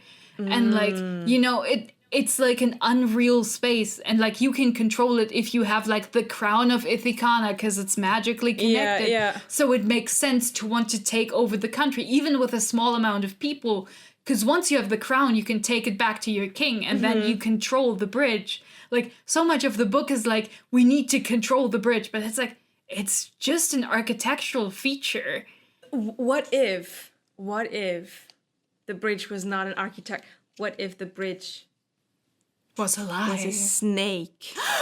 like a my giant God. magical snake. The I love people of this. Ithacana, they're so obsessed with snake. Why? They have a literal like gigantic Yeah. snake, like a I sea also- snake kind of. You could have like an epic battle where the bridge kind of comes to life, and we could have had a better book. Just I saying. also think that, like, just generally, even then, I think you didn't need the bridge for this. These countries could have Yeah. been closer, and like Ithacana is like a collection of like islands, and they have so much anti-ship technology that you can't get through them unless you pay them, and that would Like, work make fine them enough. Like, make them legit pirates. Make them like a strong enough, because I mean the book is about having that pirate Caribbean aesthetic. So make them pirates. Make it a pirate kingdom that, you know, is raging the sea, and who's taxing people, who's, you know, raiding them. Because then it would also be a little bit more like, oh yeah, the Ithacanians aren't that nice. You know, they're not that great of a people. Like, and it would be a bit more balanced. The really weird thing is also that, like, why aren't the Ithacanians like farming more? Like, you know, you can do that. Like, I'm sorry, but in a place where you have like large snakes, large predators, that means it's rich in resources. You only have like tertiary predators if you have a lot of smaller predators, and that means you have a lot of herbivores that they can eat, which means there's a lot of land that produces a lot of edible plant matter. And there's also fish in the sea. There's a shit ton of sharks because you keep feeding them people. You could eat sharks. Like, I'm sorry, but like, yeah, right? It sounds like it's on purpose. Like they go, okay, 10 people today. Sacrifice. But like, how are you strapped on like food resources? How are you failing to feed your people if you live in like a place that is like tropical storms, it's warm, it's wet. This is perfect for plants. You could have so much food. And also like the hills of the volcano, famously known for being some of the most like, you know, fruitful land you could have. Like volcano ash, well known for being super good for like, you know, growing the minerals, everything. Yeah, it's like, how are you so bad at this? How are you people starving, Aaron? Are they dumb? What's happening?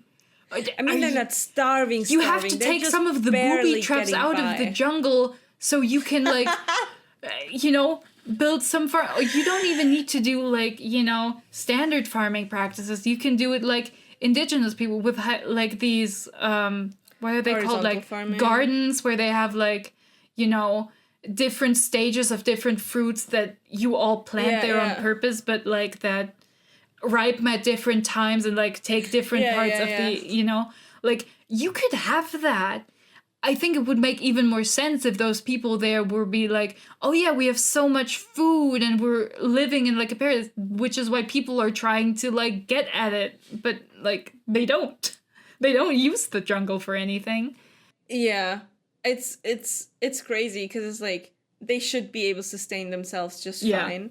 And at some point Aaron is like, oh, you know, this time like the season was so short, I don't think we'll have enough time to like get enough supplies to the volcano, as you said. And it's like, okay, but the volcano island is like the biggest island. That island alone should be able to sustain them pretty well, right? Also, with again, just like, a little bit of stuff from the other islands. You're in the ocean, man. Fishing's an option. Kelp gardens are an option. Like, you can eat a lot of stuff out of the ocean. Like, you're a seafaring people. Kind of, crustaceans and all. There's like, so much edible shit. What are you doing, my man? You don't need to eat, like, wheat products. You don't need to eat bread. You can eat other shit that probably grows really well where you live. I don't understand what you were doing. It's really I bet you could even make your own alcohol with whatever is growing where you live. Like, you can make alcohol out of anything. It's not hard. People love fermenting shit. like, it's not difficult. Aaron. It's really, again, he's not smart, and unfortunately people around him aren't smart either. Yeah, I think yeah. What really struck me is that at some point I read a review, somebody wrote about a book, some YA book that had come out, and they mentioned that in a lot of modern books, they are very dismissive of both, like, you know, plant matter, nature, all of that, animals and stuff. They don't integrate that into world building anymore. Yeah, and I think that hit the nail, like, on the head. Like, yeah, there's so much you could do with Ithacana as a setting. Like, it's a jungle, there should be so much stuff, but it's like, oops, all snakes. Like, it's... I was about to say, they do have snakes. The only thing that lives there is snakes, but then I'm like, if there's so many snakes, do you know how many birds would live there that eat snakes? Do you know how much stuff would live there that loves eating snakes? Like, of course stuff would get there and then feed on the snakes, and then you could eat that stuff, or you could just eat snakes. Like, that is also possible. Not all snakes are venomous, you know. Even if they're venomous, like, usually their meat isn't poisonous. You could learn how to prep them and eat them. Like, it's not... People who live in weird places have figured out how to eat a lot of stuff that is toxic without prepping. Like, there's this... I forget what it is. Is it that, like, one kind of fruit that you find in the Amazon rainforest that you have to, like, cook for forever and process for a long time until it's not poisonous anymore? It's still super bitter, but it's, like... raw, it like kills you, but you have to process it. And like, people figured out how to do that.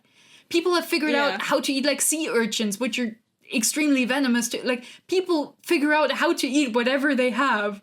How are the people at Ithacana so stupid? And like, obviously it's not on them, it's on the author for not even considering that, like, people adapt to their environment. If they live there, then there has to be food, and they would, you know, learn how to use it and live like that. It like speaks of such a complete lack of curiosity or interest in like the environments you're using for the storytelling, which is a shame, because like, you know, it's a cool setting. Like, oh yeah, eternally storm-tossed islands shrouded in mist with like a lot of strange animals and plants that you wouldn't see on the mainlands, which is like mystical because no one ever like, it could be so interesting, right? Like, yeah. But for that, you'd have to at least do a little bit of research. But to do that, you'd have to have an interest in the thing you're talking about. And really, it's just there to facilitate this, like, enemies to lovers thing. But the relationship isn't even interesting. Like, I have read things where I thought the world building was kind of lacking, but at least the character work was interesting. But neither Aaron nor Lara are interesting enough to carry this. Like, they just suck. it's like, it's so disappointing. It's clearly based off aesthetics and like, oh, wouldn't it be fun if blah blah blah happened. Yes. And not taking the whole, I'd say, potential. I feel like it's especially kind of rude in a way if you pick a certain aesthetic that's exotic to an extent, because that's what it usually is. I mean, she lives in Canada. So the Caribbean is exotic to her. And then just taking the aesthetic and not taking the time to research properly or to integrate what is behind the aesthetic, you know? Absolutely. Why does it look like that? Why do I feel magical when I do my vacation at the Caribbean and eating a mango? You know, that kind of stuff. Why is everyone who's living there so white, even though it's like, you know? I don't even know whether she says that Aaron is a little tan or something. But again, that kind of is, like, if you want to go looking at the map, you know, Amarid looks like the kind of country, it's just big mountains. It looks like, oh, Amarid could be, you know, the snow people. Miridrina would be the desert people. Harendelle would be the Europeans, you know. And then the people from Ithacana would be like, I don't know, Polynesian or something, you know. not. But that's not what it white. really sounds like. Like, I mean, Yeah. they don't really have any of the, like, even, like, they don't even have the, like, you know, culture. often appropriated tattoos that Polynesian people Yeah. have. Like, they don't really have any of that either. Like, it doesn't even Yeah. feel like Polynesian people. It feels like Europeans who have landed on, like, empty islands somewhere and Yeah. still haven't figured out how to live there. That's what it That's feels why I said, like. you should include culture as well. Yeah. If you can't just take the aesthetics and the geography of some place where you say, oh, that's pretty. You know, you have to, what you said, consider everything. Consider the food, consider the vegetation. And like, you don't consider even the have to go culture. deep into it. I think if you just read, like, if you watched one documentary or read like one longer article on that, I think you just get a feel for like how very like of a place a jungle could be. You can pick like one biome, do some cursory research, look at some fun pictures and be like, oh yeah, I like those vibes. You don't have to do deep research into how the, you know, food networks look like there. You just need to get some ideas, get some inspiration, and like that's enough. Just having like some idea of how it works helps so much. Like, again, it's a romantasy book. I'm not expecting like rigorous world building that's like deep. And if you don't really care about like ecology and like all that stuff, I don't expect you to spend hours researching animals and plants and like, you know, Food Network and like all of it. You don't have to do that. But if you're using it for like background, like spice, give it spice. This is just like, this is just white, you know, bread. It's like there's nothing. This is like the Italian bread that doesn't even have salt. You know, it's just white bread. This is just wheat flour plus water and plus some like raising agent, and we put it in the oven and it's like nothing. It's nothing. It's untoasted German white toast. It's not even the whole wheat version. No, it does the like you look at it and you're like, oh yeah, I have seen this before. I have an idea of what this is like. But it's not more than that. Like, I'm not saying anyone who likes it is stupid, but I feel like if you like it, you have probably put a lot more, like, projected inferences onto it than the book actually gives you. Like, if you see depth in this, it's probably your work and not the author's. Yeah. This is not her like success if if you feel like the world is rich and interesting because you've thought about it and come up with explanations and connections there. I think especially because I would say it's riding hard on Pirates of the Caribbean, like the aesthetic there, because that's like the most popular media. I didn't even consider that, but yeah, that does make sense. I think that's kind of the I wasn't even thinking of at least. I feel like there were no pirates, so I didn't even think about that one. But oh my god, yeah, the bottles with like the gems inside, the smuggling. Yeah, that does feel like it. You're right. The verbal alteration on the beach. Fighting on the beach is like very strong Pirates of the Caribbean. Yeah, I didn't even. Pirates of the Caribbean has very few snakes, though. Don't know where the snakes came from. Maybe she went to like one tropic vacation, but I think that's what a lot of people kind of supply from their own mental library onto that book. Honestly, and especially because you said spice, and I know you meant like like metaphorical spice, but even the spice in the book, I don't think that I like kind of the build up to the actual like culmination of the relationship was like not physically, but like was not mentally hot enough. I felt like. It wasn't very fun. It felt very paint by numbers or like. Yeah. You know, it was like... You had the scene in the beginning, and then you had them thinking, oh, that other person is hot. But they had barely scenes which you would go, ooh. I think there's like... Rascal. I think I've also read this somewhere because, like, obviously I wouldn't understand this, right? I don't experience attraction like that, which, you know, would be useful to have, like, as a reference point. But... I have read where somebody described that, like, a lot of these YA books. I know that this is not YA technically. It Yeah. still feels very YA. It's something, It feels yeah. very juvenile, I guess. Not necessarily YA, because there is more serious YA out there. Like, this is very juvenile. That they, like, have stock phrases for attractiveness, but Yeah. real attraction and, like, the gravity of, like, characters being attracted to each other comes from writing specifics. So people talking about, like, specifics of somebody's hands, or, like, looking at how somebody swallows, and, like, all the, like, weird, like, stuff that's The not small just like, things, oh, he yeah. was gorgeous, or, like, he had rippling muscles, but, like, really detail, like, describing which part really speaks to you is so much stronger at, like, getting across that attraction, which I feel like is lacking here. It's all very surface level. It's like, oh, her nice figure, and, like, oh, he's all lean muscle and stuff, but there's no horny description of seeing, like, the water from, like, the waves, like, trailing over, like, his wet shirt, His and, forearms, like, or yeah. like his hair sticking to his face. Like, there's no sensory yeah. dimension to it, which I have been told is a huge part of, like, real life attraction. Yeah. No, that's definitely.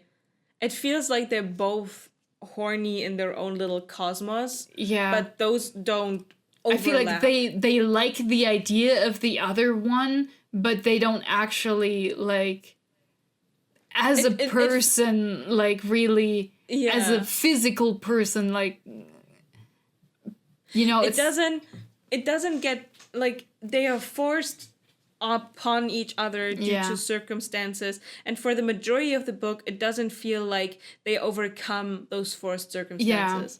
Like, Lara thinks he's hot because he's hot. Like, he's a hot he is dude objectively, who's close to her physically, you know, because and he's nice. He's yeah, kind of.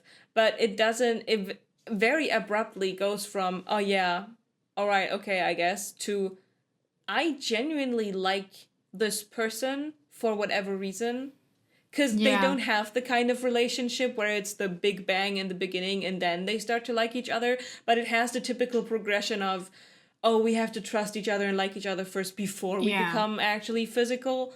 So you can't even say, like, oh, other people have other relationships. No, this is supposed to be one of those relationships where they, you know, like, have a serious connection before they sleep. It's very, like, again, it does feel kind of like stock phrases. I mean, like, it feels like, oh, I've read enough books in which people are attracted to each other.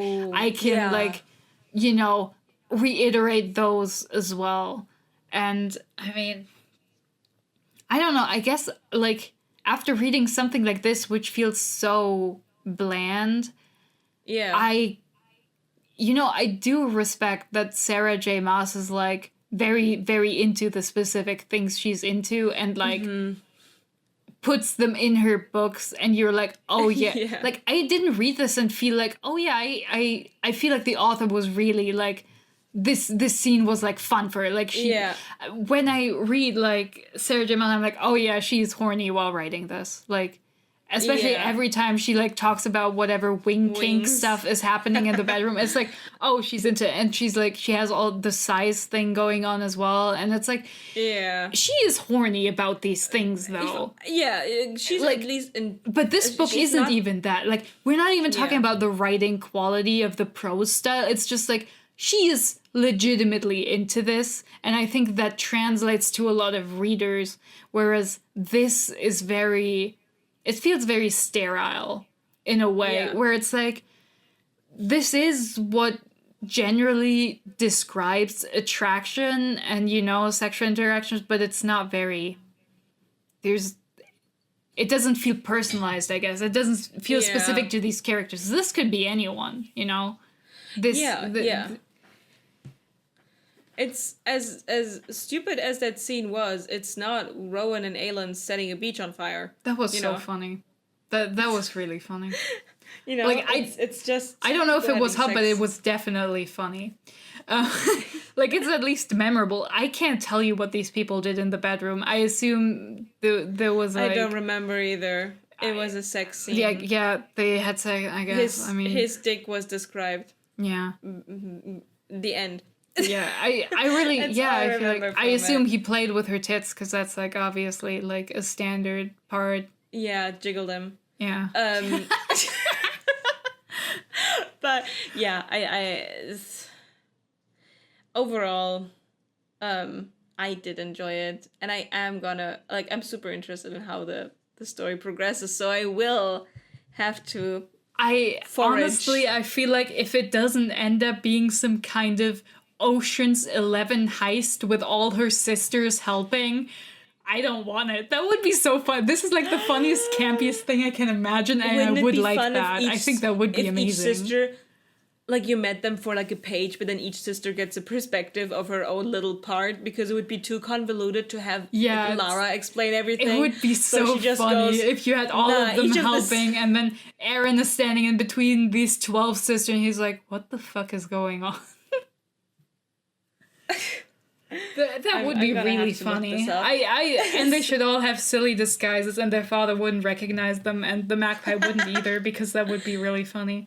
Like I think that's wearing the glasses. ideal shape of the second book. I don't think it's gonna be that, but I believe in it. I want it. If it's not that, like, if it were that, I might read it, but as it probably isn't, I'm not touching it. Yeah, I don't think so. Hopes are still high, but I don't think that's what's supposed to happen. It would be Okay. iconic, but yeah, we're not getting that. Danielle, can we trust you? I mean, the book's already written, so. Danielle, do would you write us an AU fanfic where this happens? Do you have anything else to say about the book? I think we've been have it. pretty. I think we've Thorough, went right? through everything. Yeah. Yeah, because I don't have anything either. Looking at my notes. No, I think we basically went through Yeah. everything. This was like I had several thousand words of notes where I was just like, this is so stupid. Let's talk about how stupid this is. It's not good, man. I was enjoying. I had a great time. Again, I'm glad you had a good time. Yeah. I don't understand how this happens, but I'm glad somebody, somebody's gonna get their money's worth out of that book. We hope that you guys had a good time listening to our podcast. Yeah. And Short and sweet summary and discussion of the book. Haha. 3.5 hours. That being said, thank you so much if you listened to all of it. Always a great pleasure to have you. And bye-bye. Goodbye.